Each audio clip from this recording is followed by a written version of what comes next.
أيها الذين آمنوا أطيعوا الله وأطيعوا الرسول ولا تبطلوا أعمالكم.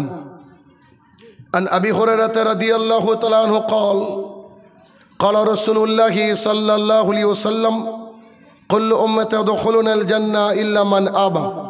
قيل يا رسول الله من أبى؟ قال من أتاني دخل الجنة ومن أساءني فقد أبى. عن عائشة رضي الله تعالى عنها قال رسول الله صلى الله عليه وسلم من عمل عملا ليس عليه أمرنا فهو رد. সম্মানিত উপস্থিতি,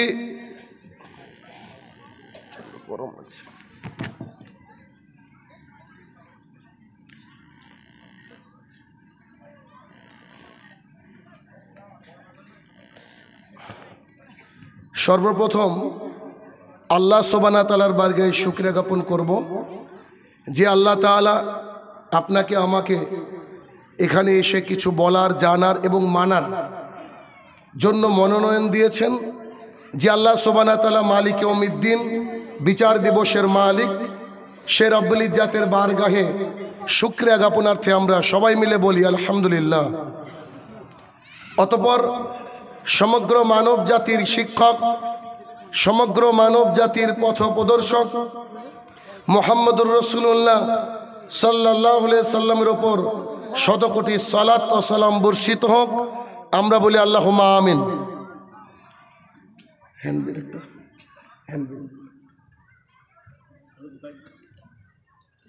আজ মেটেকোনা,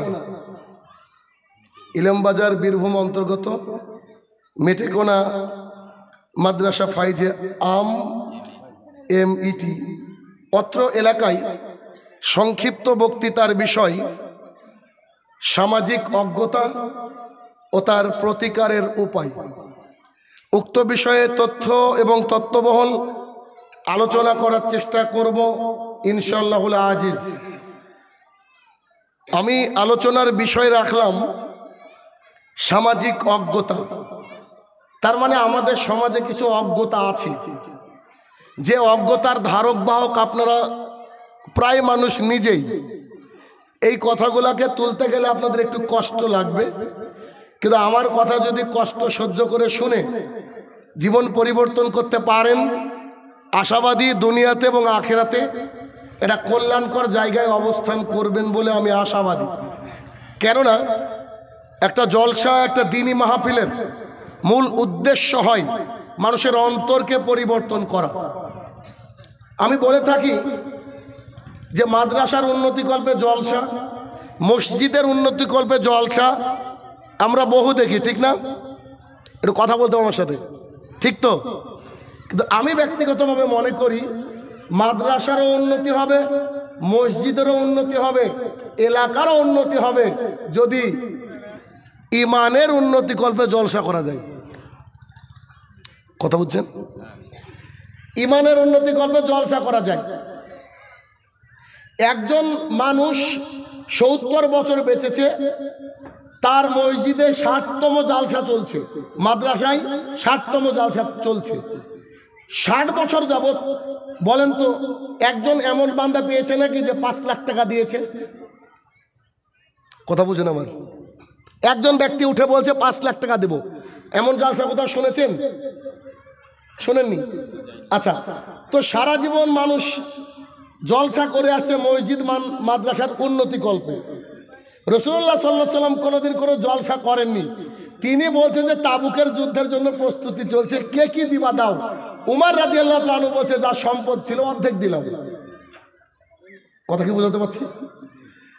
যা সম্পদ ছিল অর্ধেক দিলাম। এটা বলার পরে মিট করে হাসছে আর ভাবছে যে আবু বাক্কারকে তো কোনোদিন টপকাতে পারলাম না, আদব আখলাক চরিত্র ইবাদতে। আজকে তো আবু বাক্কারের কিছুই নাই, ইসলামের জন্য দিয়ে দিয়ে শেষ। আজকে আবু বাক্কারের চেয়ে বেশি নাকি অর্জন করব। আবু বাক্কার রাদিয়াল্লাহু তাআলা এসে বলছেন আল্লাহ রাসূল সাল্লাল্লাহু আলাইহি সাল্লাম আমার যা ছিল সব দিলাম। কি বলছেন? আমার যা ছিল সব দিলাম। তখন মোহাম্মদ সাল্লাল্লাহু আলাইহি ওয়াসাল্লাম বাড়িতে কি থাকলো? বলছে কেন, আপনি আর আল্লাহ। ওমর রাদিয়াল্লাহু তাআলা বলছে যা আজকেও পারলাম না, তো তারা কিন্তু কোনো জলসায় বসেনি, তাদের ইমানটা এতটাই আপগ্রেডেড ছিল যে তারা সমস্ত কিছু দিনের জন্য লুটিয়ে দেওয়ার জন্য প্রস্তুত ছিল। তো এই জন্য আমাদেরকে চেষ্টা করতে হবে মসজিদ মাদ্রাসা নয়, আমাদের ইমানের উন্নতি কল্পে করার জন্য। যখন একটা মানুষের ইমান বেড়ে যাবে সে তার লক্ষ লক্ষ টাকা এনে আপনার টেবিলকে ভর্তি করে দেবে। তাহলে আমাদের সামাজিক অজ্ঞতার দিকে একটু যাই আমরা। সামাজিক অজ্ঞতা কি? আনাস ইবনে মালিক সামিয়তু রাসূলুল্লাহ সাল্লাল্লাহু আলাইহি সাল্লাম কল, আনাস ইবনে মালিক রাদিয়াল্লাহু তাআলা আনহু বলেন, আমি রাসূলুল্লাহ সাল্লাল্লাহু আলাইহি সাল্লামকে বলতে শুনেছি, ইন্না মিন আশরাশাত, কিয়ামতের বেশ কিছু লক্ষণ রয়েছে। এক, আয়ুর ফাইলম, মানুষের বিবেক বুদ্ধি তুলে নেওয়া হবে। দুই, ওয়াকসারুল জাহাল, মূর্খতাকে বর্ষণ করা হবে। সামাজিক অজ্ঞতা আপনাকে আমি দেখাচ্ছি। রাসূলুল্লাহ সাল্লাল্লাহু আলাইহি সাল্লাম 1450 বছর পূর্বে বললেন কিয়ামতের পূর্বে এমন দৃশ্য ঘটবে, ও সাহাবীরা জানি না তোমরা দেখতে পাবে কিনা, তবে এখন মেটে কোনার মানুষ দেখছে।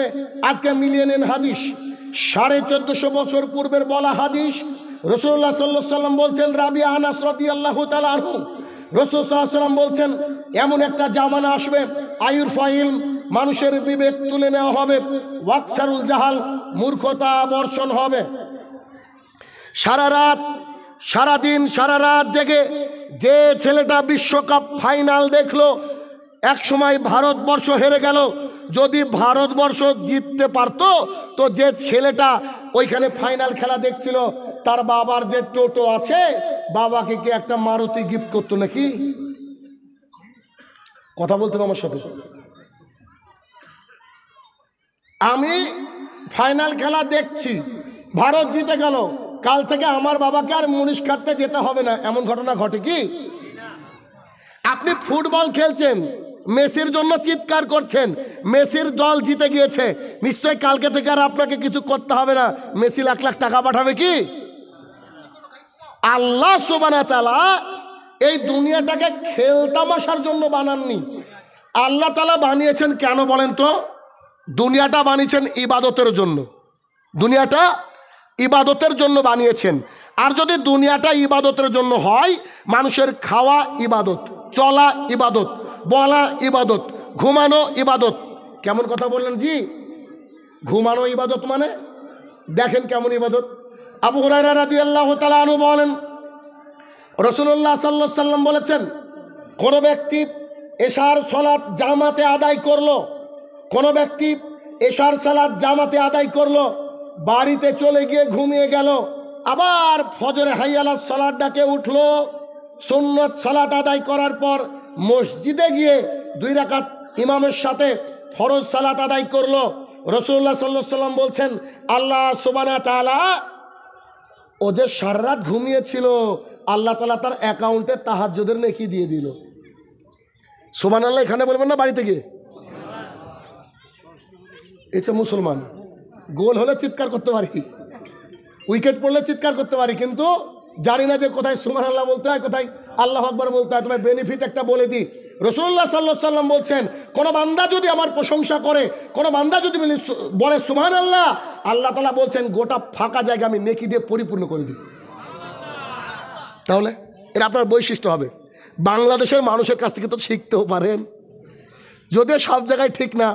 এক হুজুর বলছে, আমাদের হুজুর জর্দা দিয়ে পান খেত, তো বলছে সুবহানাল্লাহ, তো ইন্না লিল্লাহ কিসের ভাই?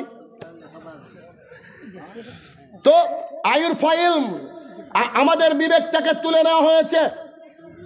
আপনাদের বীরভূমের পাশেই কোনো একটা জেলা, আমার নামটা মনে নেই, কিন্তু যে ছেলেটা দিনরাত মিলে এই যে বিশ্বকাপ খেলা দেখছিল, এই খেলা দেখার পরে ঘটলো কি, যেই শুনলো ভারত হেরে গিয়েছে, ছেলেটার নাম হচ্ছে রাহুল লোহার।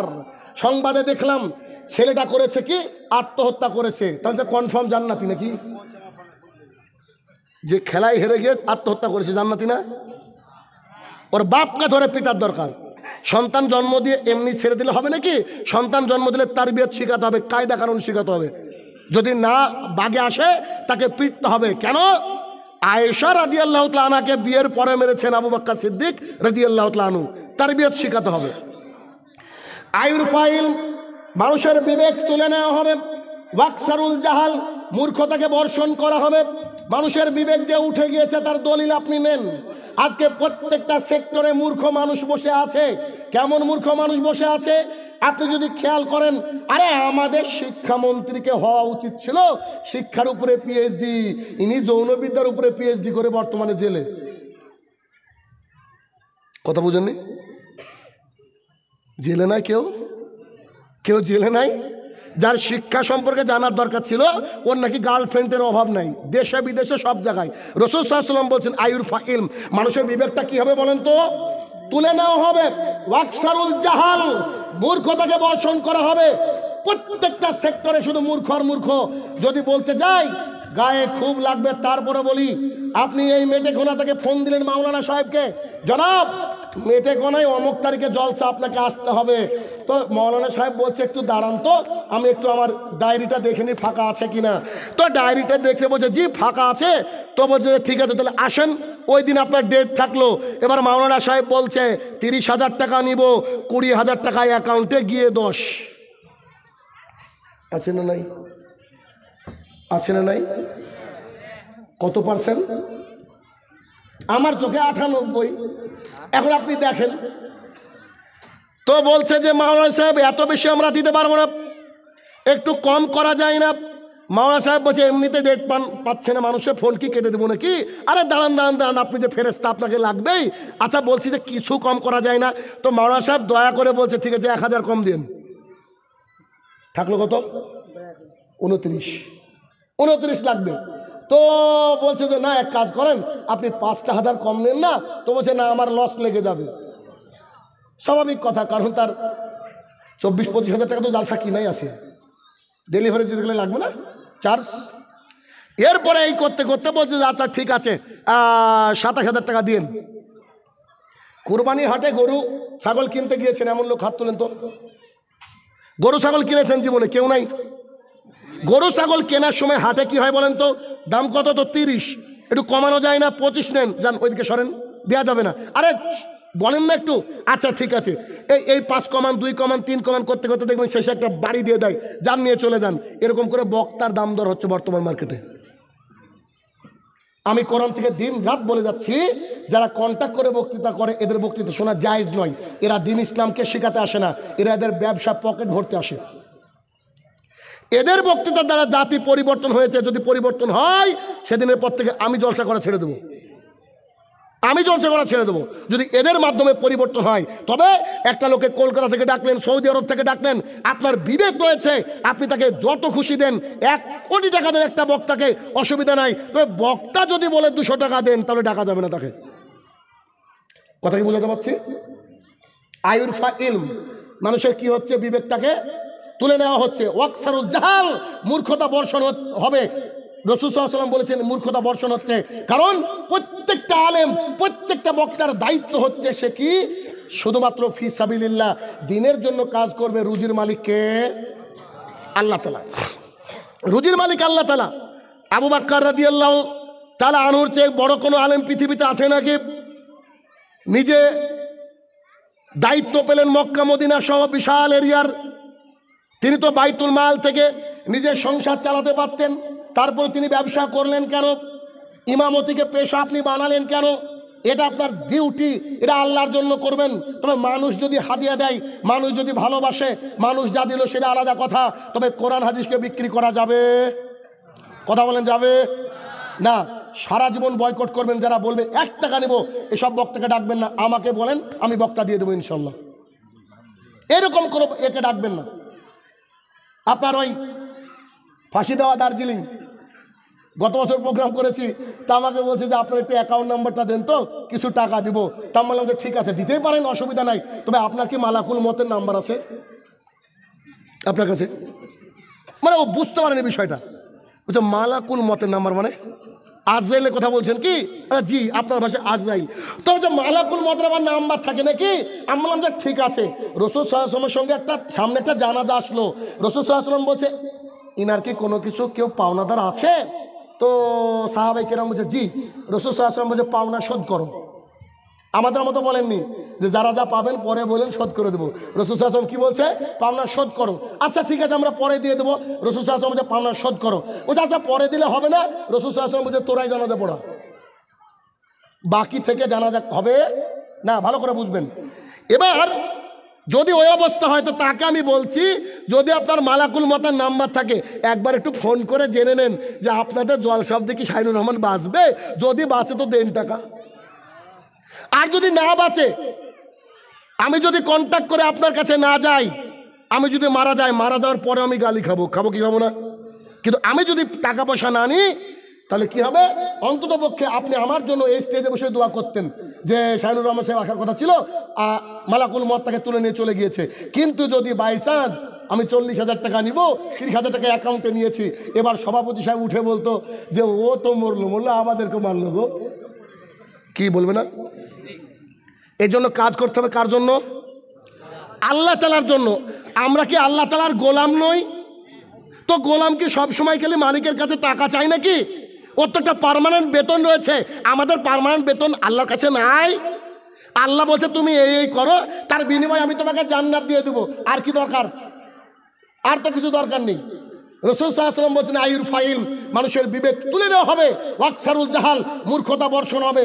অতএব যারা কন্ট্যাক্ট করে বক্তৃতা করে, যতই কোরআন হাদিস ওর সাথে ফিট করার চেষ্টা করুক না কেন, ওর পবিত্রের দাস হয়ে গেছে, পবিত্রের পূজারী হয়ে গেছে। তবে এর অর্থ এই নয় যে একটা বক্তাকে ডাকলেন আপনি খালি হাতে দিয়ে দিলেন। আমাদের সাথে প্রতিশোধ নেই গো।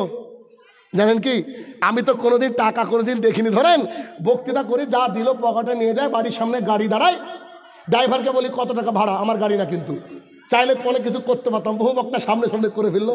তো এত টাকা ভাড়া, দেখতো কত দিয়েছে, দিয়ে দিই, গুনে দেখে যে এই দিয়েছি, কিনা তো ভাড়াই হয়নি, ঠিক আছে অন্য জলসা মিটিয়ে দেবো, অথবা পকেট থেকে দিই। কেন? মানুষ প্রতিশোধ নেয়। এ তো বলছে কন্ট্যাক্ট করা যাবে না, একে এমন সাইজ করবো, সাইজ করার মতো করে। ওকে আমাকে সাইজ করলো না কি নিজেকে সাইজ করলো? কথা বুঝেননি তো? তাহলে কি হলো? রাসূলুল্লাহ সাল্লাল্লাহু আলাইহি ওয়াসাল্লাম বলছে মানুষের বিবেক উঠে যাবে, মানুষের বিবেক উঠে যাবে। বর্তমানে মানুষের বিবেক উঠে গিয়েছে। আপনাকে একটা দেখাবো, আপনি একটা বাক্য এদিক ওদিক করতে পারবেন না। আমি আপনাকে 1 নম্বরে দেখাচ্ছি। 1, কন্ট্যাক্ট করে বক্তৃতা করা যাবে না। যে কন্ট্যাক্ট করে বক্তৃতা করে সে ব্যক্তি কোরআনুল কারীম নিজেই বুঝে না আপনাকে কি দিবে, নিজেই বুঝে না আপনাকে কি দিবে। আল্লাহ সুবহানাহু ওয়া তাআলা বলছেন ওয়ালা তাস্তারু বিআয়াতি সামানান কালিলা। আমি শাহিনুর রহমান জেনারেল মানুষ, আমি তো এত আরবি বুঝিনি, আমি অর্থ জানি না। আলেমরা বসে আছেন, জিজ্ঞাসা করেন তো এটার অর্থ এইটা কিনা, আমার আয়াতকে তোমরা কম দামে বিক্রি করো না। যদি এটার অর্থ এটা হয়, আমার আয়াতকে কম দামে বিক্রি করে না, তো মাওলানা সাহেব যে 30,000 40,000 কন্ট্যাক্ট করছে, তার মানে কি কোরআনের দাম কি 30,000 নাকি আলিফের দাম গোটা পৃথিবী বিক্রি করলে হবে না? হ্যাঁ, এতটুকু হতে পারে যে দেখেন আমি একটা গাড়ি নিয়ে আসবো, আমার একটা গাড়ির খরচা আছে, অনেকে আমার সাথে বেয়াদবি করে, তো আপনারা দয়া করে আমাকে একটু ঠগিয়েন না। কি কথা বলছেন আমার? এতটুকু ঠিক আছে যদি কেউ বলে, তবুও সেটা আমি বলতে চাই না, এটা আমার ব্যক্তিগত ব্যাপার। তাহলে কি কন্ট্যাক্টধারী বক্তা বর্তমান সময়ে বেশি না কম? বেশি। রাসূল সাল্লাল্লাহু আলাইহি ওয়াসাল্লাম বলছেন আইর ফাইল, মানুষের বিবেক তুলে নেওয়া হয়েছে। 2, আমাদের পশ্চিমবঙ্গ, বাংলাদেশ, পাকিস্তানের প্রায় মসজিদে দেখবেন যারা কমিটিতে থাকে তারা বেশিরভাগই দাড়ি চাষা। যদি আমার কথার সাথে আপনাদের এলাকার কারো কথা মিলে যায়, I am not sorry for that, তাকেই বলছি শুধরা তাড়াতাড়ি, নাহলে ভাগে খারাপ আছে। এই সবচেয়ে কাছের রেল স্টেশনের নাম কি গো? বোলপুর। আচ্ছা, বোলপুরে রেল স্টেশনে গিয়েছেন আপনারা? রেল স্টেশনে দেখবেন একটা পায়খানা বাথরুম থাকে, পায়খানা বাথরুমের বাইরে একটা ময়লা পোশাক পরা লোক বসে থাকে, 2 টাকা 5 টাকা নেই। ওরা হচ্ছে হিন্দু ভাইদের নিচু শ্রেণীর লোক কিনা? কি কথা বলেন? ওরা কি ব্রাহ্মণ নাকি? নিচু শ্রেণীর লোক। তো পায়খানা বাথরুম কার ঘর? শয়তানের ঘর, পাহারা দেখে নিচু শ্রেণীর লোক। আর মসজিদ কার ঘর? তো আল্লাহর ঘরে শুকুর আলী কি করে ঢুকলো গো? শুকুর আলী বুঝেন না? আমি নাম রেখেছি, যারা খালি জুমার দিনে নামাজ আদায় করে এতে শুকুর আলী, রমজান মাসে যারা পড়ে রমজান আলী, আর ঈদে পড়লে ঈদ মিয়া। শুকুর আলী, রমজান আলী, ঈদু, মিয়াজে, সলাত আদায়, আপনার সভাপতি, ক্যাশিয়ার ইত্যাদি ইত্যাদি, ও কি করে হলো? আল্লাহর ঘরে যারা দায়িত্বে থাকবে তারা মিনিমাম তাহাজ্জুদ না পড়লেও 5 ওয়াক্তের মুসল্লি হবে। আল্লাহি যদি 5 ওয়াক্তের মুসল্লি, সভাপতি, ক্যাশিয়ার ইত্যাদি রাখতে পারেন, আপনার এলাকায় জলসার দরকার হবে না। সুন্দর একটা ইমামকে রেখে দেন, ইমাম হক কথা বলবে, সমাজ 5 বছরের মধ্যে পরিবর্তন হবে ইনশাআল্লাহ। কিন্তু দুঃখের বিষয় কি, যার বেশি টাকা সে সভাপতি, যার বাড়িতে যত বেশি গ্রুপ লোন, বন্ধন, ও আবার ক্যাশিয়ার, মানে শিয়ালের কাছে মুরগি পুষানি দিয়ে রেখে দিয়েছে। কথা বুঝছেন না? আমার বাংলা তো ভালোই বুঝেন নাকি আপনারা? বুঝেন তো? একটু কষ্ট হবে হজম করতে, আমার কথা কষ্ট হয় হজম করতে, একটু হজম করেন, দেখেন ভালো হবে। তাহলে রাসূলুল্লাহ সাল্লাল্লাহু আলাইহি ওয়াসাল্লাম কি বললেন? আয়ুর ফাইল। তাহলে বিবেকবান মানুষ কি মসজিদের দায়িত্ব যদি যারা নিবে তারা অন্তত দাড়িওয়ালা লোক হবে, 5 ওয়াক্তের মুসল্লি হবে, ভেতরে ন্যায় নিষ্ঠা দিয়ে পরিপূর্ণ থাকবে, কোরআন হাদিসের ন্যূনতম একটু জ্ঞান থাকবে। যদি এই রকম লোক থাকে সমাজ পরিবর্তন হবে। কিন্তু আমাদের বেশিরভাগ মসজিদে এরকম লোক নাই। ইমাম সাহেব চাইলেও খুতবা দিতে পারে না। কেন? ও সূরা হাজাব সূরা নম্বর 33 আয়াত নম্বর 33-এর আয়াত বলতে গিয়ে যখনই বলছে, ও মহিলারা তোমরা বাড়ির মধ্যে থাকো, খবরদার নিজেকে জাহালাতের যুগের মতো দেখে বেরিয়েও না। সভাপতি মনে মনে বলছে যে তুই খুতবা শেষ কর। সভাপতি মনে মনে কি বলছে? খুতবা শেষ কর।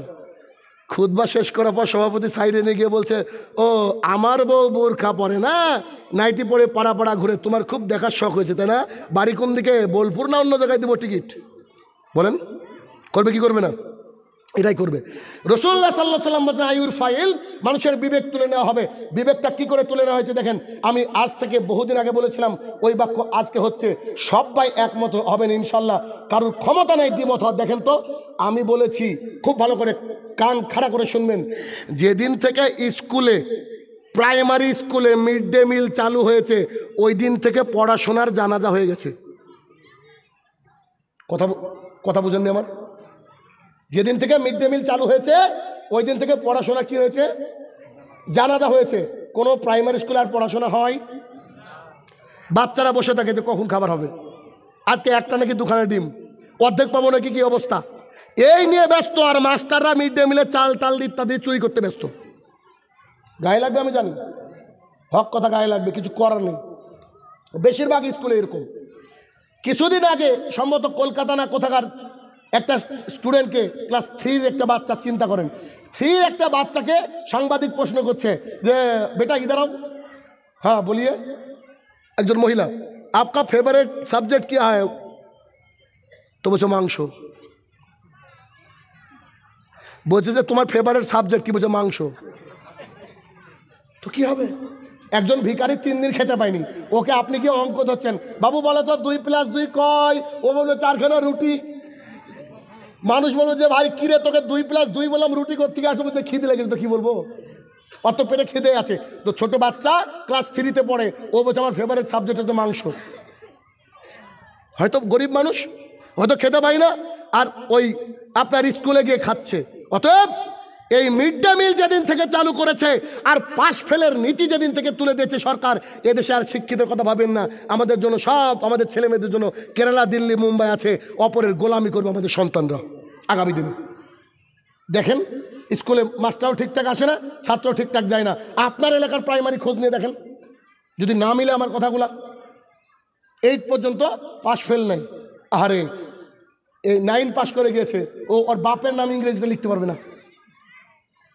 আমি তো পড়া হয়, আমি তো জানি কি অবস্থা সমাজের। তাহলে আয়ুর ফাইল, মানুষের বিবেক বুদ্ধিটা তুলে নেওয়া হচ্ছে। ওয়াকসারুল জাহাল, মূর্খতা বর্ষণ হচ্ছে। চারিদিকে মূর্খ আর মূর্খ। একটা 17-18 বছরের ছেলে তার কেরিয়ার নিয়ে ভাববে, কি করে পৃথিবীকে পরিবর্তন করা যায় তাই নিয়ে ভাববে। রাত 2টো পর্যন্ত কোনায় বসে বসে মার মার, ফ্রি ফায়ার আর পাবজি আছে না নাই? এলাকায় নাই? আচ্ছা, এই যারা এইগুলা করে এদের আমি নাম দিয়েছি ফ্রি ফায়ার বলদ, পাবজি বলদ। পেছনে কারণ কি? যারা একটু বয়স্ক আছেন তারা জানবেন। ঘানি ভাঙানো দেখেছেন কোনোদিন? একটা গরু রেখে দেওয়া হয়, এরকম একটা জোয়াল দিয়ে দেওয়া হয়, পেছনে একটা পাথরের ভাড়া আর ঘানি ঢালা হয়, আর গরুটার চোখটাকে বেঁধে দেওয়া হয়, গরুটাকে একবার বাড়ি মারা হয়, গরুটা ঘুরতে থাকে, ঘুরতে ঘুরতে ঘুরতে ঘানি কিন্তু হয়, দেখেন আপনারা, দেখেছেন তো, এই ঘানি কিন্তু বেরোয় একদিক দিয়ে, আর গরুটা হাতে আর মনে মনে করে আমি অনেক দূর চলে আসলাম। গরু কি অনেক দূর যায়? ওখানে ঘুরতে থাকে। বাপের পকেট থেকে টাকা নিয়ে 30,000 টাকাতে মোবাইল কিনেছে, 84 দিনের ব্যালেন্স মারছে 719 টাকা, আর ওইখানে পয়েন্ট পাচ্ছে খেলতে গিয়ে, বুঝলেন, ফ্রি ফায়ার পাবজি পয়েন্ট করতে করতে 1000 পয়েন্ট করে ও ভাবছে ও জিতে গিয়েছে, ও ইহুদি খ্রিস্টানকে সাহায্য করছে। ওই যে বলদ, যে বলদটা ঘান ভাঙাচ্ছিল, ও বলদ, আপনার সন্তানও বলদ। বলদ ভাবে অনেক দূর চলে গেছি, আপনার সন্তান ভাবে অনেক দূর চলে গেছি। আসলে কি অনেক দূর চলে যায় ও? ওই পয়েন্ট থেকে কি ওর কোনো লাভ হয়? হয় না। ওর লাভটা কি? সন্তান, ওর সংসার চালানোর জন্য কেরালা যেতে, ওকে যখন পড়ার সময় ও করেছে কি, পড়ার সময় বাদে ফ্রি ফায়ার পাবজি খেলেছে। রাসূলুল্লাহ সাল্লাল্লাহু আলাইহি ওয়াসাল্লাম বলছেন আয়ুরফা ইলম, মানুষের বিবেক তুলে নেওয়া হবে, ওয়াকসারুল জাহাল, মূর্খতাকে বর্ষণ করা হবে। কত মূর্খ দেখবেন আপনি। এই যে যতজন লোক বসে আছে, এই লোকগুলোকে যদি আজকে এখন প্রশ্ন করা হয় কজন মুহাম্মদ সাল্লাল্লাহু আলাইহি ওয়াসাল্লামের জীবনী পড়েছেন বলেন তো, লজ্জা পেয়ে যাবেন, লজ্জা। আপনার মাস্টারটা ডাক্তার, পিএইচডি করা হোল্ডারকে আপনি নিয়ে আসেন আমার স্টেজের সামনে, ওকে যদি আমি মূর্খ প্রমাণ না করতে পারি বক্তৃতা দেবো না আমি। ওকে যদি বলা হয় মেসি সম্পর্কে 10 লাইন লিখেন, গট গট করে লিখে দেবে। সচিন টেন্ডুলকার সম্পর্কে লিখো, বলে দিবে। হিরো হিরোইন সম্পর্কে লিখো, বলে দিবে। যদি ওকে বলা যায় tell me 5 sentences about Muhammad রাসূলুল্লাহ সাল্লাল্লাহু আলাইহি সাল্লাম, মোহাম্মদ সাল্লাল্লাহু আলাইহি সাল্লাম সম্পর্কে 5টা বাক্য বলেন তো, বলবে আসসালামু আলাইকুম, বাড়ি গেলাম, বলবে না? অথচ এই মোহাম্মদ সাল্লাল্লাহু আলাইহি সাল্লাম সম্পর্কে যদি আমরা জানতাম, আমাদের অন্তরটা কত বড় প্রশস্ত হয়ে যেত। রাসূলুল্লাহ সাল্লাল্লাহু আলাইহি সাল্লাম শুধুমাত্র মুসলমানদের নবী নয়, তিনি গোটা মানব জাতির নবী। জি, মোহাম্মদ সাল্লাল্লাহু আলাইহি সাল্লাম আব্দুর রহমানের নবী, মিস্টার পিটারেরও নবী, চণ্ডীদাসেরও নবী। তাহলে আমাদের জরুরি ভিত্তিতে জানার দরকার ছিল যে মোহাম্মদ সাল্লাল্লাহু আলাইহি সাল্লাম কে। অথচ দুঃখের বিষয় আমরা রাসূল সাল্লাল্লাহু আলাইহি সাল্লাম সম্পর্কে জানি না। এজন্য আমাদের জানা দরকার ছিল, রাসূল সাল্লাল্লাহু আলাইহি সাল্লাম বলছে আয়ুরফা ইলম, মানুষের বিবেক তুলে নেওয়া হবে, ওয়াকসারুল জাহাল, মূর্খতা বর্ষণ হবে। আপনাকে আমি একটু বলি, যে জিনিসের সাথে আপনার আখিরাতের সম্পর্ক নাই, ওই জিনিস আপনার জানার দরকার নাই। একেবারে ক্লিয়ার ধরে নেন। কে জিতলো আর কে হারলো, এটা কি কিয়ামতের মাঠে জিজ্ঞাসা করা হবে? কবরে। আর যদি জীবিকার জন্য কিছু পড়তে হয়, আপনাকে জানতে হয়, ওইটা জানেন, অসুবিধা নাই। আমি আপনাকে বলি, যদিও সোশ্যাল মিডিয়ায় যাচ্ছে, মানুষ ধরতেই পারে, কিছু করার নেই, তারপরে বলি, আমি হচ্ছি কম্পিটিটিভ এক্সাম পড়াই। কম্পিটিটিভ এক্সাম বুঝেন?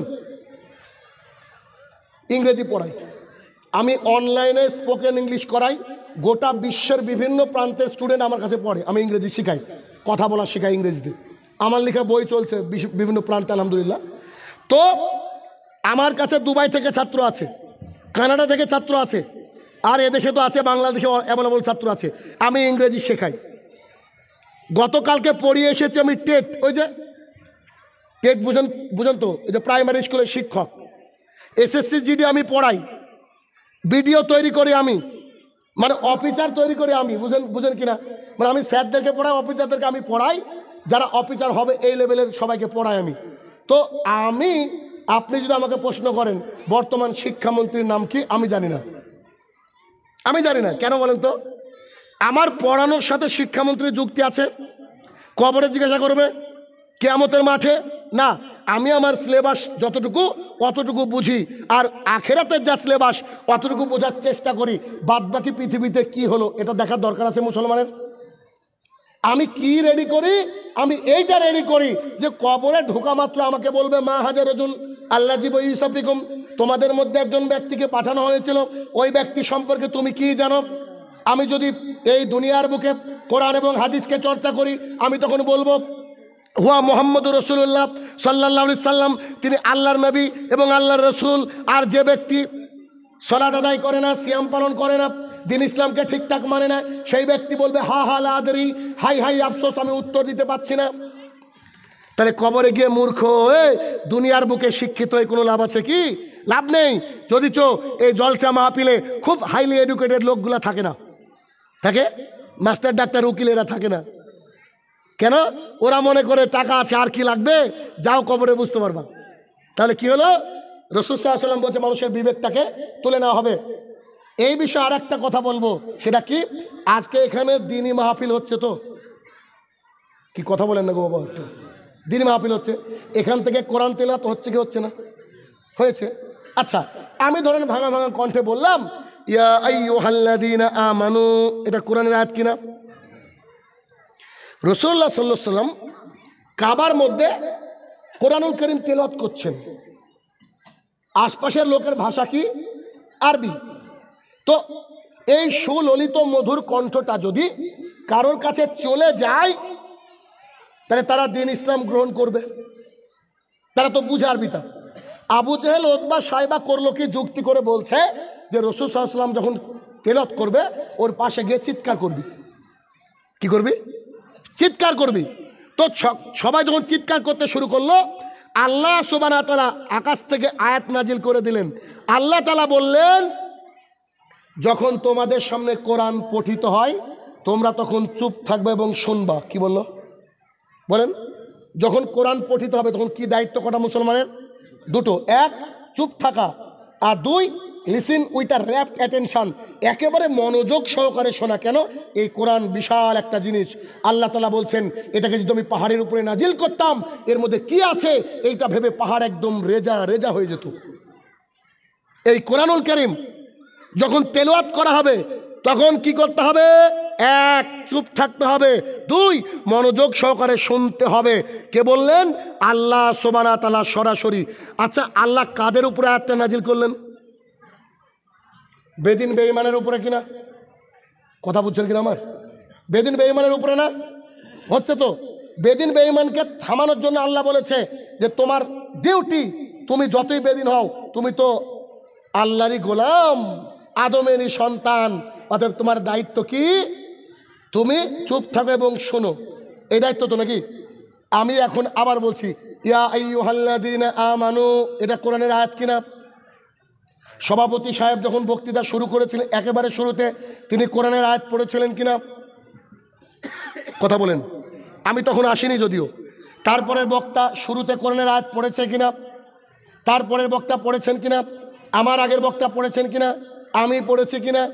তাহলে এখানে যখন আমরা কোরআন তেলাওয়াত করছি, ওখানে আপনার বউ বিটি, ওখানে আপনার সন্তান গিয়ে বলছে যে জিলাপি ক টাকা কেজি, ওই সাইডে। আবার কোনো দিক যদি মেলা থাকে তো আসেই, বলছে কি বলছে না? এটা কি কোরআনকে অপমান করা হচ্ছে না? কি কথা বুঝছেন কিনা আমার? আগামী বছর যদি প্রোগ্রাম করেন 20টা যুবককে এইরকম মোটা এই সাইজের লাঠি নিয়ে রাস্তায় দাঁড় করিয়ে দিবেন, আর বলবেন যে পুরুষ একদিক দিয়ে যাবে, মহিলা একদিক দিয়ে যাবে। যদিও রাস্তার অবস্থা খারাপ, দেখলাম এরা জেনা চলছে রাস্তায়। জেনা কেন চলছে পরে অবশ্যই বলবো আমি হাদিস। একেবারে দুই দিক দিয়ে ঘিরে দেবেন বা কিছু করবেন, এক সাইড দিয়ে মহিলা, এক সাইড দিয়ে পুরুষ, মহিলা পুরুষ একসাথে আসবে না। কোনো অস্থায়ী দোকান বসবে না। যারা দোকান বসেছে ওদেরকে মরা লাগবে না? কবরে ওদেরকে হিসাব দিতে হবে না? ওর কি কোরআন সুন্নাহ জানার দরকার নেই? আল্লাহ তাআলা রুজির মালিক কিনা? তো যতজন দোকান দিয়েছে আপনি ডেকে আনেন, একজনের বাড়িতে বরকত থাকলে স্টেজ থেকে এখন নেমে যাব। কারণ কোরআন এবং সুন্নাহ জানার জন্য ওই মুসলমান এখানে এসেছে যে মুসলমান 30টা দিন মুখে আনন্দ নিয়ে সারা দিন না খেয়ে থাকে, সিয়াম পালন করে। ওই মুসলমানের 3 ঘন্টা জালসা শোনার জন্য বাদাম খাওয়া লাগে, জিলাপি খাওয়া লাগে। কথা বুঝেন কিনা? অতএব এইরকম মজলিস যখন কায়েম হয়ে যাবে তখন কোনো রকম মেলা বসতে দেবেন না। তাতে মারামারি ফাটাফাটি যাই হোক না কেন, যদি মেলা বসতে না দিতেন, এই যে প্যান্ডেল করেছেন এমনি তো অনেক বিশাল বড় প্যান্ডেল, এই প্যান্ডেল 3টা লাগবে, এত মানুষ আসবে, ঠিক কিনা? কথা বলেন ঠিক কিনা? তাহলে সবারই উদ্দেশ্য এখানে সে শিখবে, তাই না? দোকান বসানোর দরকার হবে, অন্য কিছু তো বসাক, কিন্তু দ্বীন ইসলাম সবারই জানতে হবে, কি হবে না? এখান থেকে আমরা কোরআন এবং সুন্নাহ বলছি, আর ওখানে দেখা যাবে বিক্রি হচ্ছে। এটা কি মুহাম্মদ সাল্লাল্লাহু আলাইহি ওয়াসাল্লামের কথাগুলোকে অপমান করা হচ্ছে না? ইমাম ইবনুল কাইয়্যিম রাহমাতুল্লাহ আলাইহি বলেন, যখন রাসূলুল্লাহ সাল্লাল্লাহু আলাইহি ওয়াসাল্লামের ইন্তেকাল হয়ে গেল, উমর রাদিয়াল্লাহু তাআলা আনহুর জামানা চলছে। উমর রাদিয়াল্লাহু তাআলা আনহুর জামানায় যদি মসজিদুল নববীতে কেউ এইটা বলতো, ক্বালা রাসূলুল্লাহি সাল্লাল্লাহু আলাইহি সাল্লাম, আনাস রাদিয়াল্লাহু তাআলা আনহু বলছেন যে প্রত্যেকটা সাহাবী যে যা করতো সব কাজকে স্টপ করে দিত।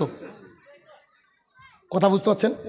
প্রত্যেকটা সাহাবী যে যা করছিল, যত ব্যস্ত ছিল, সব থেমে কান খাড়া করে থাকতো। কি বলছে? কলা রাসূলুল্লাহি সাল্লাল্লাহু আলাইহি সাল্লাম, রাসূল সাল্লাল্লাহু আলাইহি সাল্লাম বলেছে মানে কোন একটা হাদিস শুনবো আর হাদিস শুনে এটাকে আমল করব। এটা তাদের চরিত্র ছিল। আর আমাদের চরিত্র কি? বাদাম বিক্রি করছে। তাহলে কি? আয়ুরফা ইলম, বিবেকটাকে কি করা হয়েছে? তুলে নেওয়া হয়েছে। ওয়াকসারুল জাহাল, মূর্খতাকে বর্ষণ করা হচ্ছে। আজকে চিন্তা করেন, পৃথিবীর অধিকাংশ জায়গায় যারা নেতা নেত্রী রয়েছে, এই নেতা নেত্রী কি জনগণের সেবা করে নাকি নিজের সেবা করে? এক এলাকায় বাইরে থেকে ইন্সপেক্টর এসেছে, নির্মল ভারত অভিযান চলছে কি চলছে না। যার বাড়িতে পায়খানা বাথরুম নাই, এই বাড়িতে পায়খানা বাথরুম দিয়েছে সরকার, দেয়নি? এলাকায় দিয়েছে। এক এলাকায় অফিসার এসে ঘুরতে ঘুরতে গিয়ে এক বাড়ির মধ্যে, খুব গরিব বেচারারা, বাড়ির মধ্যে ঢুকতে গিয়ে দেখছে যে পায়খানা বাথরুম নাই। তো ওই বাড়ির ওই মহিলাটাকে জিজ্ঞাসা করছে, গাইয়া মহিলা, বুঝতে পারছেন, অত বুঝে না কিছু, বলছে আপনার বাড়িতে পায়খানা বাথরুম নাই? তো না। তো কোথায় এসবগুলা করেন? প্রাকৃতিক প্রয়োজন কোথায় সারেন? বলছে কেন? ঝোপঝাড়ে। কোথায়? ঝোপঝাড়ে। বলছে এই মডার্ন জামানায় এসে ঝোপঝাড়ে মানে? সরকার থেকে তো সবাইকে দিয়েছে, আপনাকে দেয়নি। তো মহিলাটা বলছে যে প্রধান আমাদের পায়খানা খেয়ে নিয়েছে গো। প্রধান কি খেয়েছে? প্রধান খায় না, শুধু পায়খানা খায়, বড় বড় বাড়িও খায়, ত্রিপলও খায়। আমফান ঝড়ে উড়ে গিয়েছে মানুষের বাড়ি, আর ত্রিপলের টাকা ভাগ বাটোয়ারা করা নিয়ে মাথা ফাটাফাটি শুরু হয়েছে। আল্লাহু আকবার। চিন্তা করেন। তাহলে আইর ফাইল, মানুষের বিবেক বুদ্ধি তুলে নেওয়া হয়েছে। ওয়াকসারুল জাহাল, মূর্খতাকে বর্ষণ করা হচ্ছে। এগুলার প্রতিকার করতে হবে। এরপরে রাসূলুল্লাহ সাল্লাল্লাহু আলাইহি সাল্লাম বললেন, ওয়াকসারুজ জিনা, চারিদিকে জেনা বেড়ে যাবে, চারিদিকে জেনা বেড়ে যাবে। কেমন এটা? আবু হুরায়রা রাদিয়াল্লাহু তাআলা আনহু বলেন, রাসূলুল্লাহ সাল্লাল্লাহু আলাইহি সাল্লাম বলেছেন, চোখের জেনা চোখ দিয়ে দেখা, অন্তরের জেনা অন্তর দিয়ে কল্পনা করা, হাতের জেনা হাত দিয়ে স্পর্শ করা, পায়ের জেনা ওই দিকে ধাবিত হওয়া, কানের জেনা কান দিয়ে শোনা। রাসূলুল্লাহ সাল্লাল্লাহু আলাইহি সাল্লামের এই বাক্য শুনে সাহাবায়ে কেরাম বলছেন, আমরা বাঁচবো কি করে? রাসূল সাল্লাল্লাহু আলাইহি সাল্লাম বলছেন, পৃথিবীর এমন কোনো বাড়ি নাই যে বাড়ির মধ্যে জেনা ঢুকবে না। পৃথিবীর প্রত্যেকটা বাড়িতে টিভি আছে, দিন রাত টিভি সিরিয়াল চলে, দিন রাত পুরুষরা জেনা করে।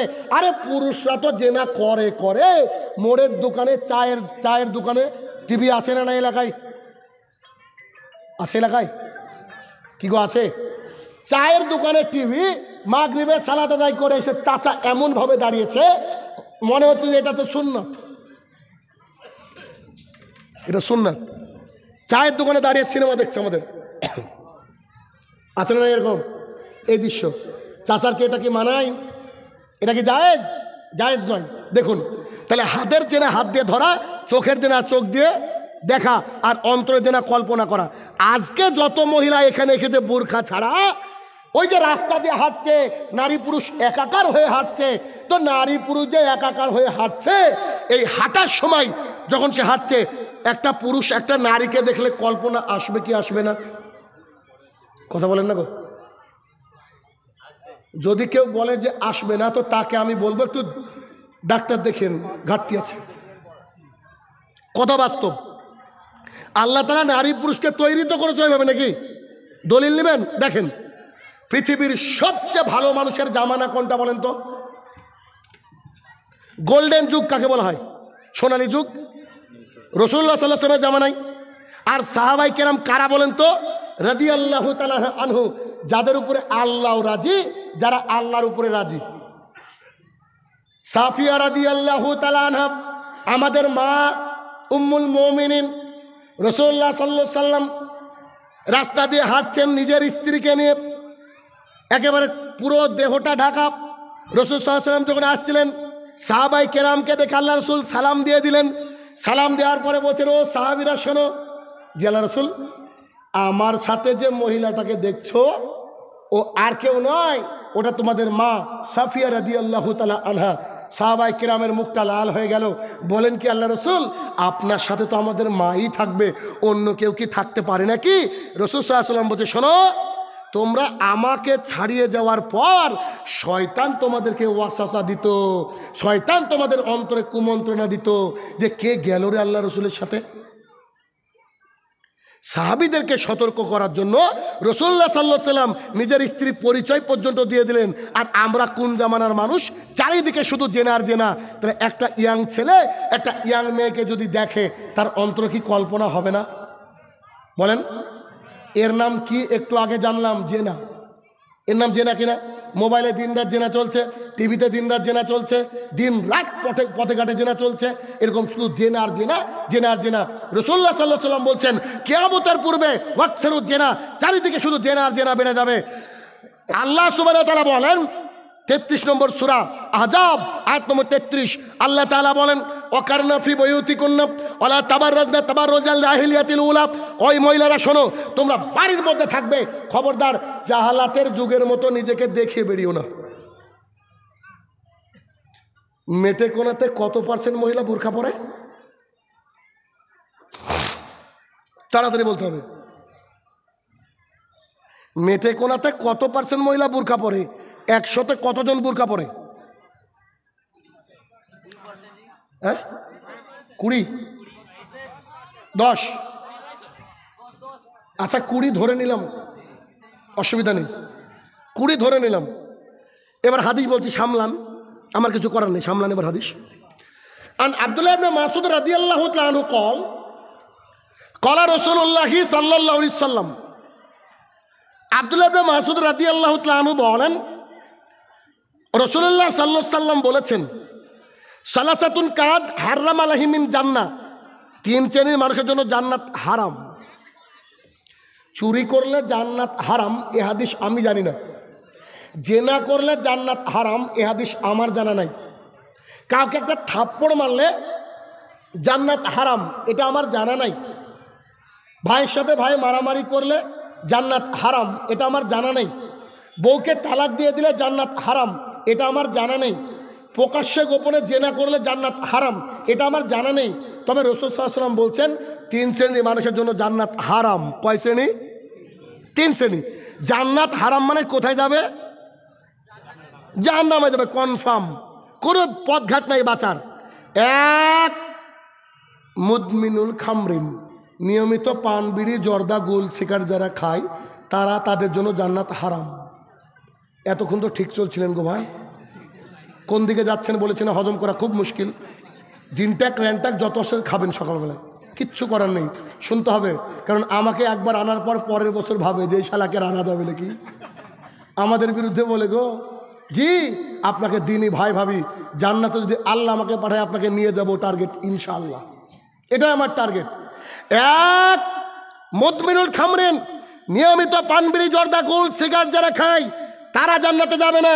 এ বিষয়ে চাইলে সারা রাত হাদিস শোনাবো, পরে আসছে, এখন তো এই হাদিসের মধ্যে চলে আসলো, তাই ট্রেলার সিনেমা আমি বাকি।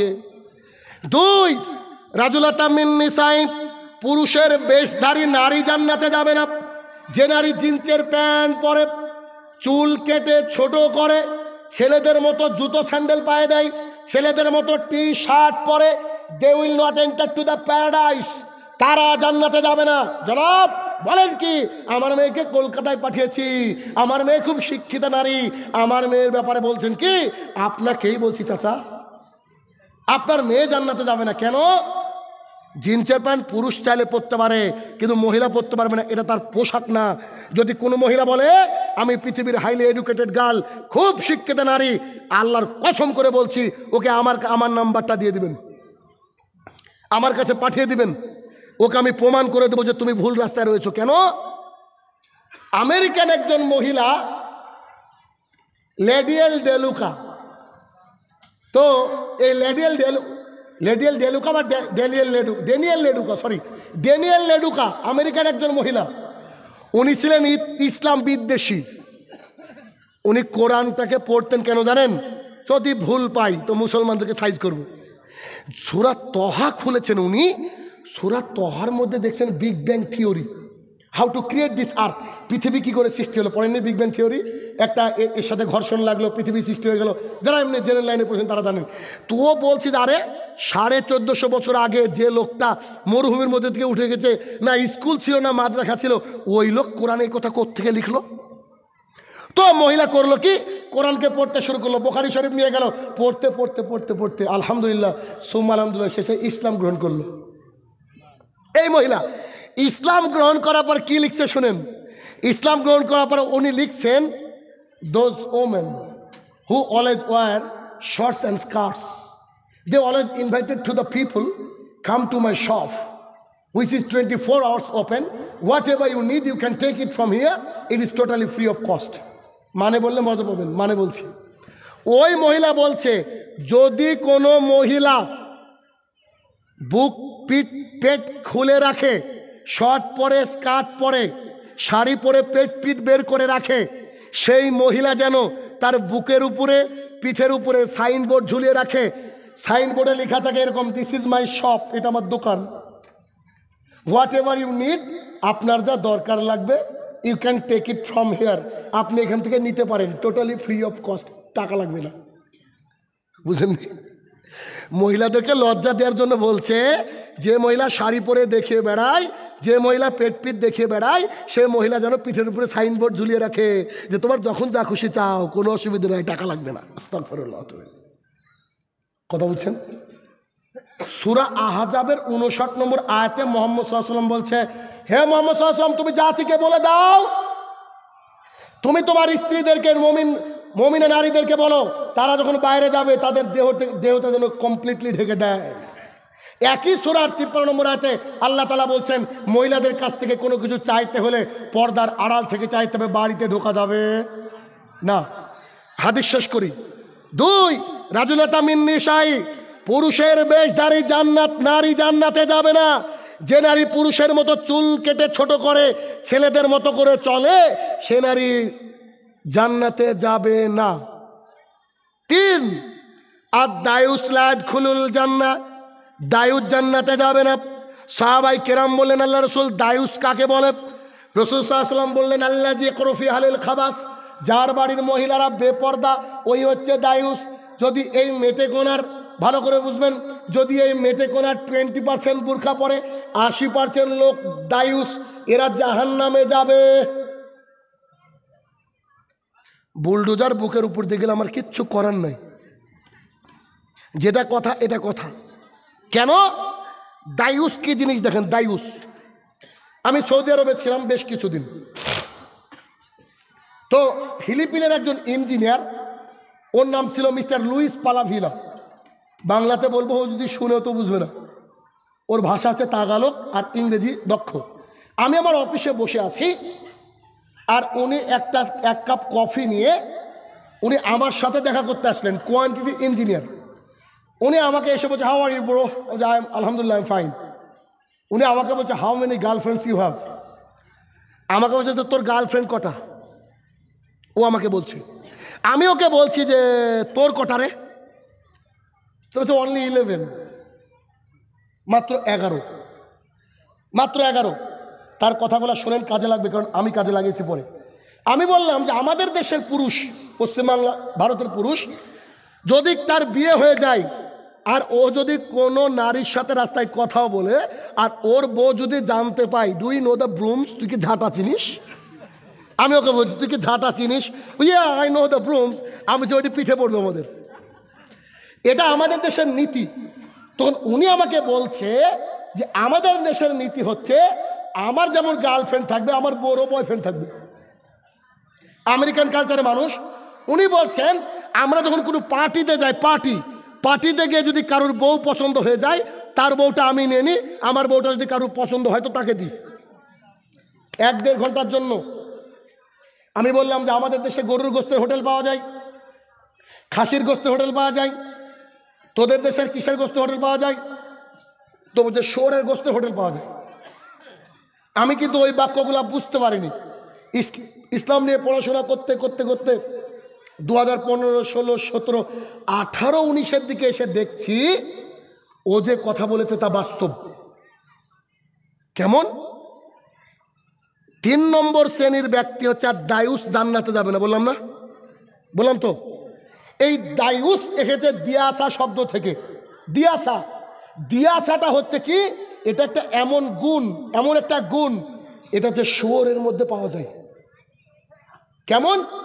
যদি শুয়োরের গোস্ত দীর্ঘদিন মানুষ খায়, তো তার স্ত্রী মেয়েকে যদি তার সামনেও ধর্ষণ করে, তার অতটা বিবেকে লাগবে না যতটা আমরা আমাদের স্ত্রীকে যদি কেউ তাকায় তো চোখ তুলে নিব আমরা।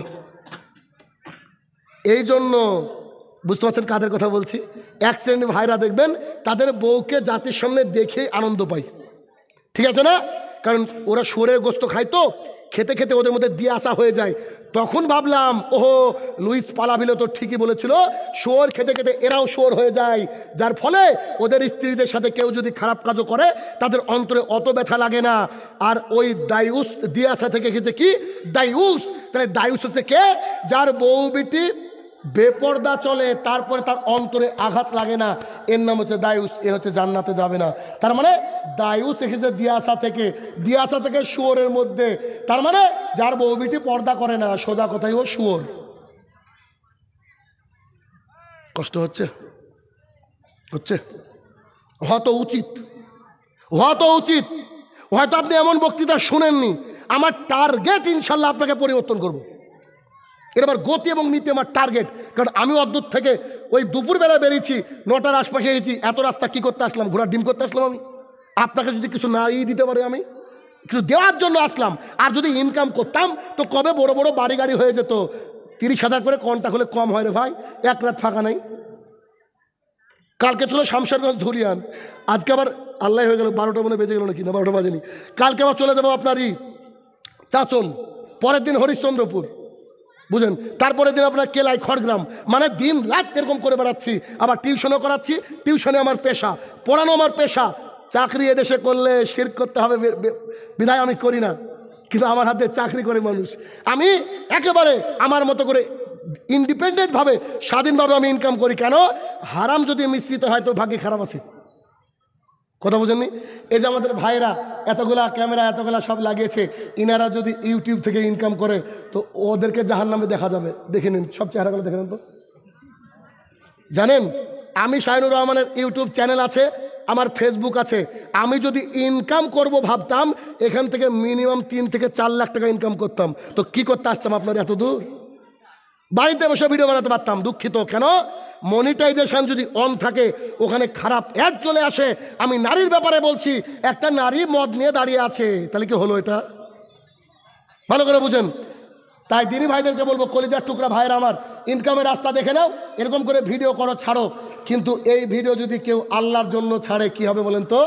কবরে শুয়ে আছেন, ধরেন আপনি কবরে চলে গিয়েছেন, এই যে আমাদের এই ভাই, উনি হয়তো ছাড়ছেন, উনি কবরে শুয়ে আছেন, হয়তো একটা পাপ করেছেন কোনোদিন, ফেরেশতা হাতুড়ি নিয়ে রেডি। এবার এই মেটেকোনা জালসাটা আজ থেকে 40 বছর 50 বছর পর দেখা যাবে কেউ একজন ব্যক্তির সামনে চলে আসলো, আরে বাপরে বাপ, এত কড়া বক্তৃতা, আমার স্ত্রীকে বুরখা পরাতে বলছে শাহিনুর রহমান, ইনশাল্লাহ আগামীকালকে বুরখা পরাবো। ও যখনই বুরখা পরবে না, আল্লাহ আমাকেও আজাব থেকে রক্ষা করবে, ওকেও করবে। এটাই সবচেয়ে বড় পাওয়া কিনা? কথা বুঝেন কিনা? এটাই সবচেয়ে বড় পাওয়া। এই জন্য আমার এত দূর ছুটে আসা। কেন? ছুটে আসলে আমার ইনকাম আছে কোথায়? দুনিয়াতে নয়, আখেরাতে। আখেরাতে। তাহলে আর দায়ুস লাদ খুলুল জান্নাহ, দায়ুস জান্নাতে যাবে না। এবার হাদিস শুনেন। আবু হুরায়রা রাদিয়াল্লাহু তাআলা আনহু বলেন, রাসূলুল্লাহ সাল্লাল্লাহু আলাইহি সাল্লাম বলেছেন, আমি 2 শ্রেণীর মানুষকে দেখিনি যারা তো জান্নাতে যাবে না, জান্নাতের গন্ধ পাবে না। সাহাবায়ে কেরাম বলছে, আল্লাহ রসুল, জান্নাতের গন্ধ কত দূর থেকে পাওয়া যায়? রাসূল সাল্লাল্লাহু আলাইহি সাল্লাম বলছে, এখান থেকে 40 বছরের দূরের রাস্তা।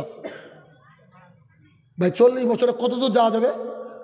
এখন তো চাঁদ ভেদ করে পৃথিবী পার হয়ে যাবে, তাই না? রাসূল সাল্লাল্লাহু আলাইহি ওয়াসাল্লাম বলছে জান্নাতের গন্ধ পাওয়া যায় 40 বছরের দূরের রাস্তা থেকে। মুহাম্মদ সাল্লাল্লাহু আলাইহি ওয়াসাল্লাম বলছেন, 2 শ্রেণীর মানুষকে আমি দেখিনি, এরা তো জান্নাতে যাবে না, জান্নাতের গন্ধ পাবে না। মানে জান্নাত থেকে কত দূরের পথে থাকবে? নিশ্চয় 40-এর উপরে, নাকি? এত দূরের রাস্তা। সাহাবায়ে কেরাম বলেন, আল্লাহ রাসূল, তারা কারা? রাসূল সাল্লাল্লাহু আলাইহি ওয়াসাল্লাম বলছে, শুনে নাও, তারা হচ্ছে সেই মানুষ যাদের হাতে থাকবে গরুর লেজের মতো বাঁকানো লাঠি, মানুষকে তা দিয়ে মারবে, জুলুম করবে, এরা হচ্ছে তারা। ওরা হচ্ছে কি? তারা। 2 নেসাউন, মহিলারা কাসিয়াতুন পরে থাকবে, আরিয়াতুন উলঙ্গ পোশাক, মাইলাতুন মামিলাত, তারা রাস্তায় এমন করে হাঁটবে পুরুষের জন্য সেজে সেজে যাবে, যাতে করে পুরুষ তার দিকে আকৃষ্ট হয় আর ও পুরুষের দিকে আকৃষ্ট হয়। বাড়িতে ছিল ভালোই ছিল, যেই শুনেছে জলসা অমনি সাবান দিয়ে মুখে মেরে দিয়েছে আগে এক পল্ল, তারপরে ফেয়ার অ্যান্ড লাভলি মেখে শোকেস থেকে ভালো জামাটা বের করে অন্যটা ঠিক করতে করতে জলসা রেখেছে। এই নারীর কথা রাসূল সাল্লাল্লাহু আলাইহি ওয়াসাল্লাম বলেছেন। কোন নারী? যারা পোশাক পরে উলঙ্গ থাকবে। পোশাক পরে কারা উলঙ্গ থাকে বলেন তো? আপনার মেয়ের পোশাকটা এত টাইট দেহের ভিতরের অংশ বোঝা যায়, এরকম পোশাক আছে না নাই? আপনার স্ত্রীটা ব্লাউজ পরেছে এত টাইট তার দেহের অঙ্গ দেখা যাচ্ছে। আপনি আপনার স্ত্রীকে বাড়িতে রাখেন, ভালো করে শুনেন, ল্যাংটা করে রাখেন, উলঙ্গ, শর্টকাট পরিয়ে রাখেন, নায়িকার মতো রাখেন, যেমন খুশি তেমন রাখেন, তবে বাইরে যখনই বেরাবে বুরখাটা টুক করে ফেলে দেন উপর দিয়ে। কথা বুঝেন কিনা? স্ত্রী সাজবে কার জন্য? স্বামীর জন্য। আয়েশা রাদিয়াল্লাহু তাআলা আনহা বলছেন, আমি দোলনায় বসে দোল খেলছিলাম, আম্মা জান এসে বলছে, আয়েশা তোমার আজকে বাসর রাত, তাহলে তোমাকে সাজিয়ে দিই। আয়েশা রাদিয়াল্লাহু তাআলা বাসর রাতের জন্য সেজেছিল। তা আজকে যত নারী এসেছে সেজে, ওদের কি বাসর রাত নাকি? সাজলো কেন? নারী সাজবে কার জন্য বলেন তো? একমাত্র তার স্বামীর জন্য। স্বামীকে যেভাবে খুশি সেভাবে সুন্দর রাখবে। কিন্তু আমাদের দেশের মহিলারা উল্টো, বাজারে গেলে সুন্দর কাপড় আর বাড়িতে থাকলে এমন নাইটি, চিমটি দিলে ময়লা উঠবে, স্বাধীনতার 3 বছর আগে কেচেছিল। ঠিক না? এটাই তো বৈশিষ্ট্য মহিলাদের। মহিলাদের বৈশিষ্ট্য হচ্ছে স্বামী যখন বাইরে থেকে আসবে সালাম দিবে, গেটটা খুলে দিয়ে সালামের উত্তর দিয়ে এমন সুন্দর একটা হাসি দিবে, হাসিতে মনে হবে যে দুনিয়ার শত্রু হলো আমার লাইফ শেষ, এত ভালোবাসে আমাকে। আর বর্তমান জামানার অনেক পুরুষ যেই কলিং বেল দেয়, ঢুকা মাত্র বলছে যে তোমার হুঁশ নাই, তোমাকে এই বলিনি সেই বলিনি কই ইত্যাদি, মানে মেজাজ ঢুকতেই গরম। এরকম করা চলবে না। কারণ নারীদের, আরে শোনেন, হাদিস মনে পড়ে গেল, আর বলতাম হাদিসটা। রাসূলুল্লাহ সাল্লাল্লাহু আলাইহি ওয়াসাল্লাম বলছেন, মহিলারা জান্নাতের যে কোনো গেট দিয়ে ঢুকতে পারে শুধুমাত্র 4টে কাজ করলে। কটা কাজ? আপনাকে একটু বুঝাই, হাদিসটা তাহলে বুঝতে পারবেন। এই হাদিসটা একটু থাক, পরে বলছি, ভুলে গেলে মনে করে দেবেন।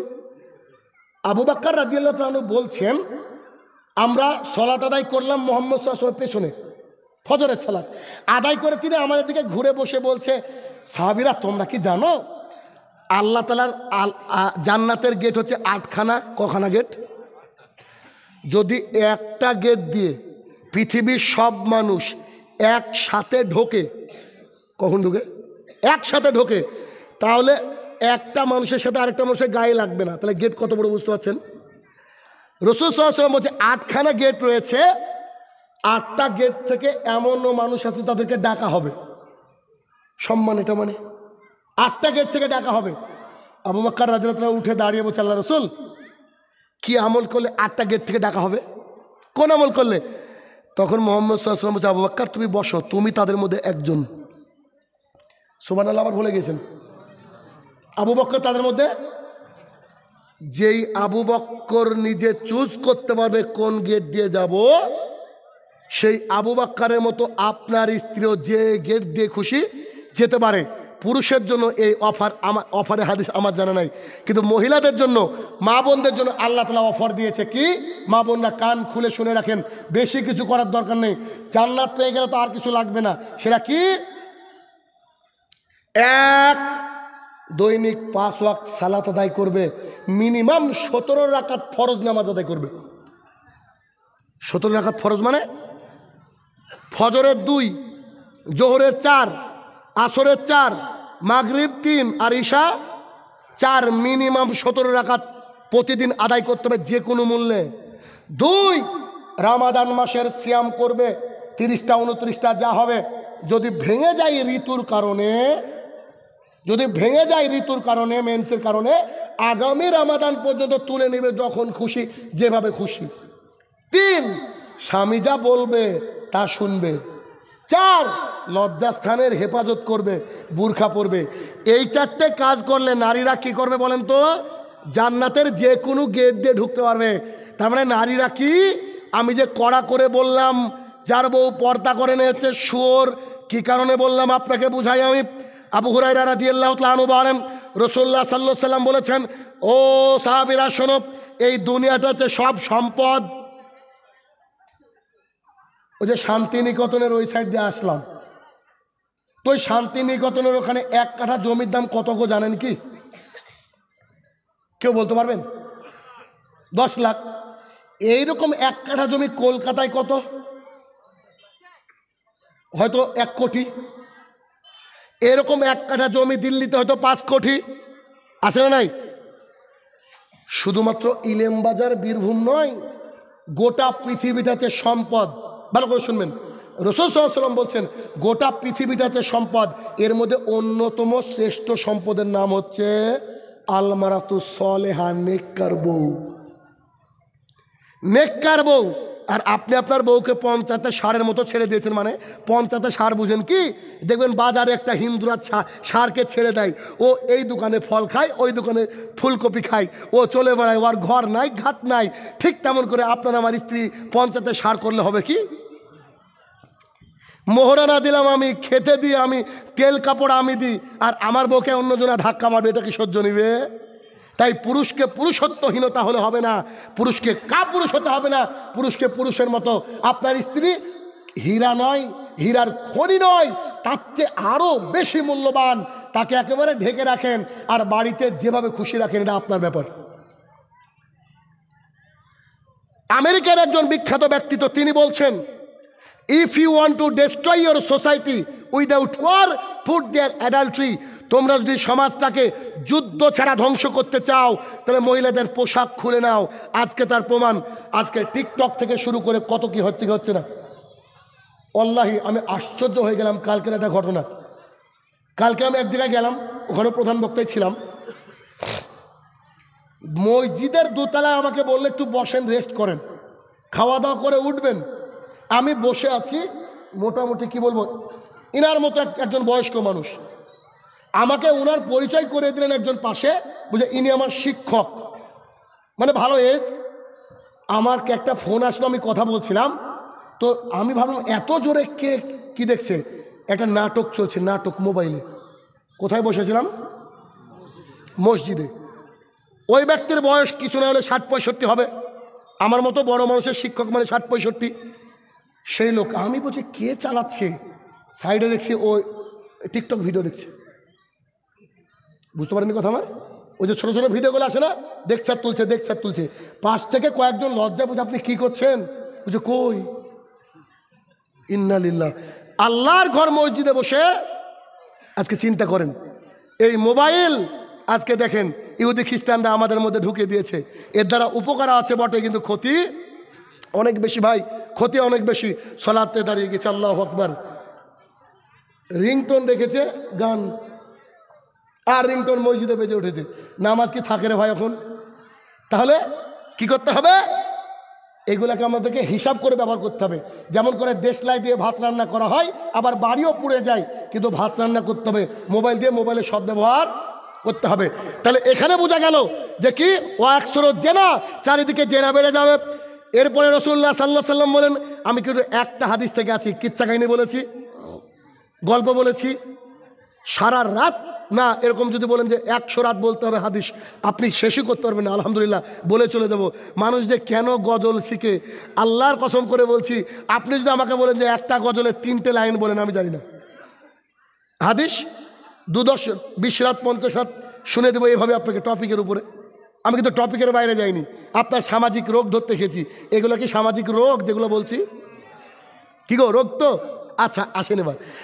এরপরে রাসূলুল্লাহ সাল্লাল্লাহু আলাইহি ওয়াসাল্লাম বলেন, ও একশোরা সরবুল খামরে, নেশাদার দ্রব্য পান করা বেড়ে যাবে।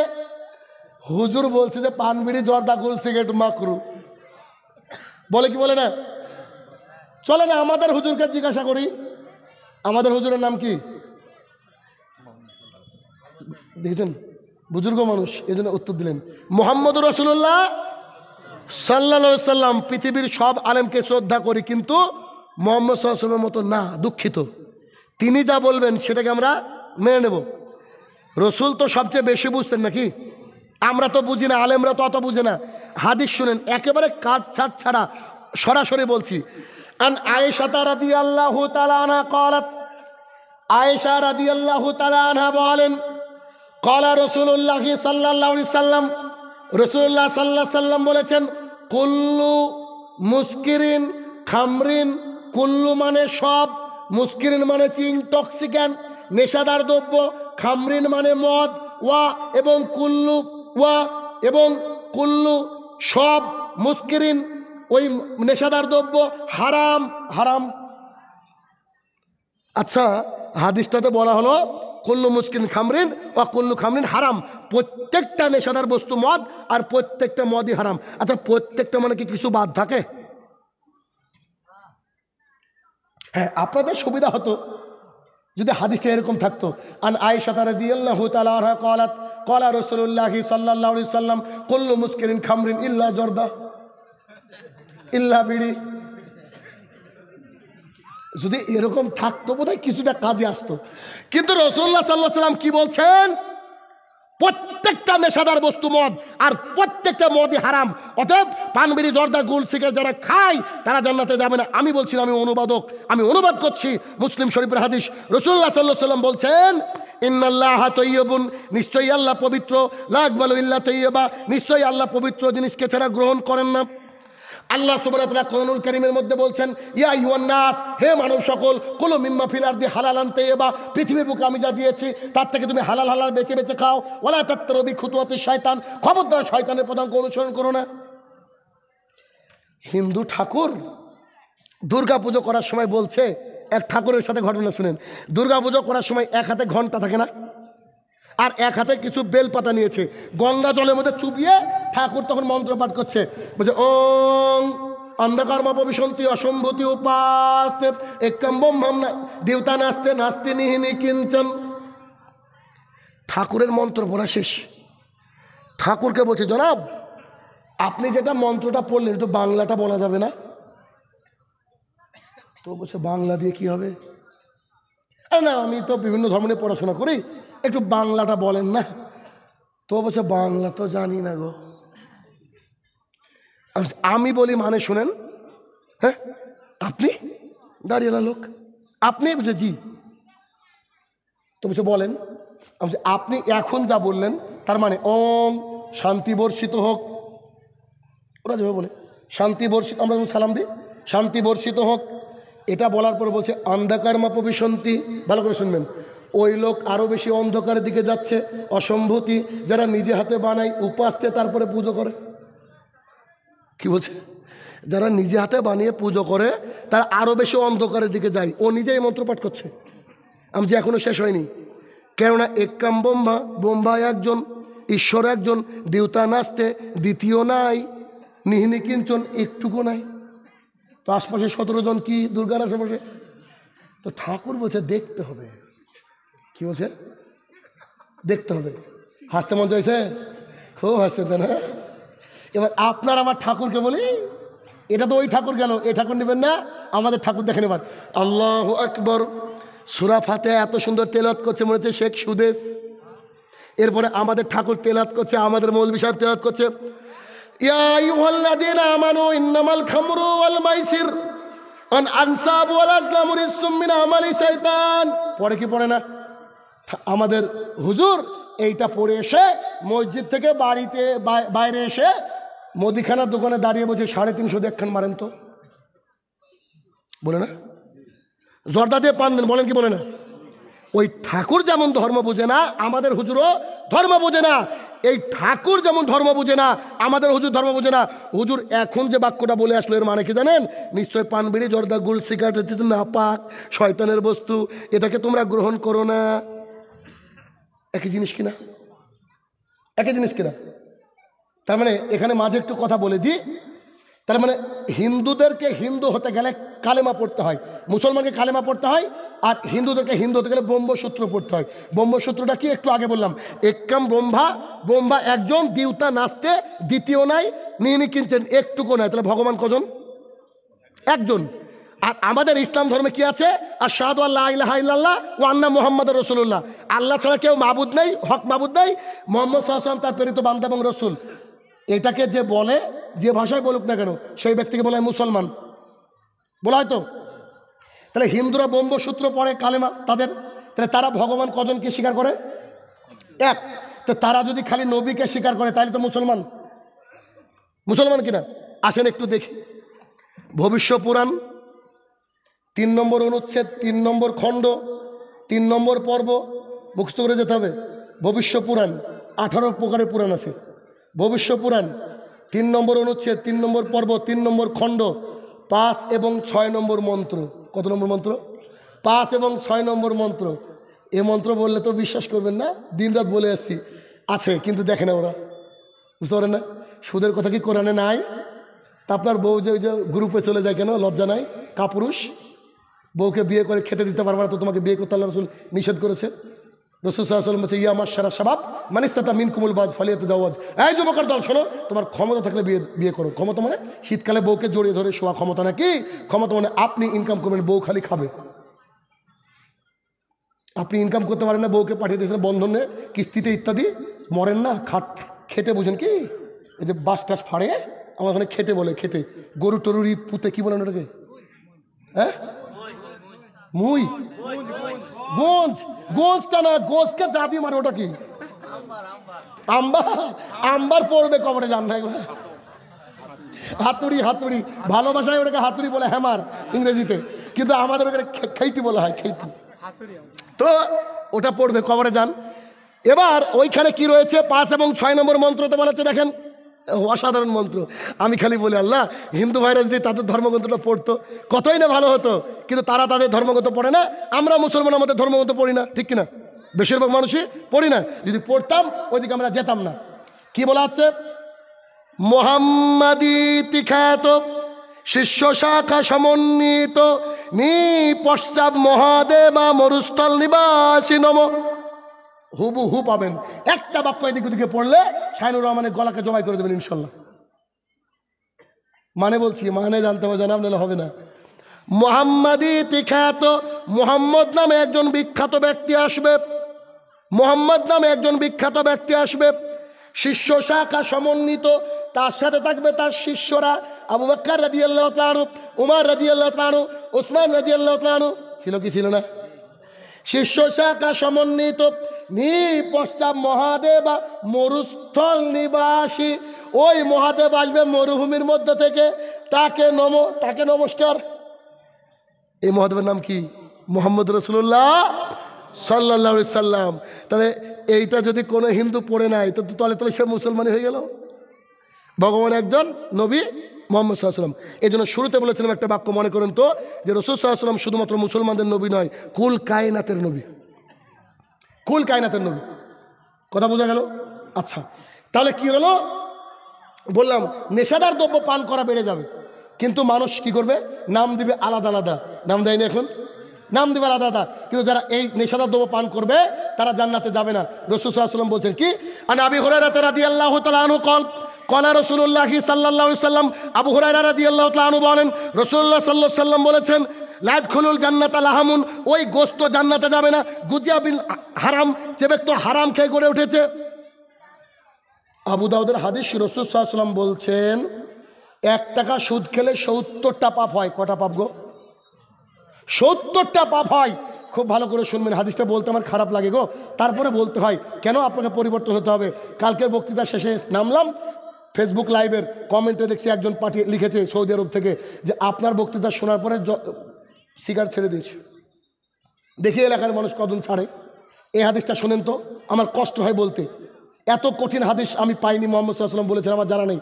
রাসূল সাল্লাল্লাহু আলাইহি ওয়াসাল্লাম বলছেন, 1 টাকা সুদ খেলে, 1 টাকা গ্রুপ লোনে নিলে, 1 টাকা গ্রুপে নিলে, 1 টাকা বন্ধনে নিলে, 1 টাকা LIC-তে নিলে 70টা পাপ হয়। কটা পাপ? কটা পাপ ভাই বলেন? কটা পাপ? সবচেয়ে নিচের পাপ হচ্ছে নিজের মায়ের সাথে জেনা করা। কথা বুঝছেন? রাসূলুল্লাহ সাল্লাল্লাহু আলাইহি সাল্লাম বলছেন সবচেয়ে নিচের পাপ হচ্ছে নিজের মায়ের সাথে জেনা করে যত পাপ, বন্ধনের কিস্তি দিলে তত পাপ, গ্রুপে গেলে অত পাপ। পৃথিবীর কোনো কুলাঙ্গার অমানুষ জানোয়ার সন্তান কি চাই তার মার সাথে জেনা করতে? বলছেন না কেন? চাই। কিন্তু আপনি আমি দিন রাত জেনা করি, যাদের বাড়িতে এগুলো রয়েছে। এর চেয়ে নিকৃষ্ট পাপ আর কি আছে আমার জানা নাই। আরে এত খারাপ পাপ, কেমন পাপ আরেকটু দেখেন। সামুরা ইবনে জুনদুব রাদিয়াল্লাহু তাআলা আনহু বলেন, হাদিস অনেক লম্বা বাবা, একটু শর্ট করে বলি। রাসূলুল্লাহ সাল্লাল্লাহু আলাইহি ওয়াসাল্লাম আমাদেরকে সালাত আদায় করিয়ে আমাদের দিকে ঘুরে বসলেন, আমাদেরকে বলছেন তোমরা কি কেউ স্বপ্ন দেখেছো? তাবির করে দিতাম। আমরা বললাম জি না, আমরা স্বপ্ন দেখিনি। রাসূল সাল্লাল্লাহু আলাইহি ওয়াসাল্লাম বলছেন আমাকে স্বপ্ন দেখানো হয়েছে। আর রাসূলুল্লাহ সাল্লাল্লাহু আলাইহি ওয়াসাল্লামের স্বপ্ন মানে ওহি। রাসূল সাল্লাল্লাহু আলাইহি ওয়াসাল্লাম বলছেন শোনো, আমাকে দুইজন ধরে নিয়ে গেল, আর নিয়ে যেতে যেতে দেখলাম একজন ব্যক্তি বসে আছে, তার কাছে একজন ব্যক্তি দাঁড়িয়ে আছে, তার কাছে লোহার আংটা গালের মধ্যে পুরে দিচ্ছে। বসে থাকা ব্যক্তির এত দূর গালটাকে চিরে দিচ্ছে, গল গল গল গল করে রক্ত বেরাচ্ছে। বাপরে মানে করে চিৎকার করছে, ওটাকে বের করে বাম গালে দিচ্ছে, বাপরে মানে করে চিৎকার করছে। আমি মুহাম্মদ সাল্লাল্লাহু আলাইহি ওয়াসাল্লাম বলছি হাই হাই হাই, এরা কারা গো, এত শাস্তি কেন? তখন তারা আমাকে বলছে চলেন তো সামনে, চলেন তো, চলেন একটু সামনে চলেন। আমি গিয়ে এগিয়ে গেলাম। আমি একটু এগিয়ে যাওয়ার পরে দেখছি কিছু মানুষ অর্ধ শোয়া অবস্থায় এভাবে বসে আছে, আর তার পাশে একজন ব্যক্তি পাথর নিয়ে দাঁড়িয়ে আছে। এইভাবে পাথর দিয়ে মারছে, মাথা ছিন্ন ভিন্ন হয়ে যাচ্ছে, পাথরটা নিচের দিকে চলে যাচ্ছে।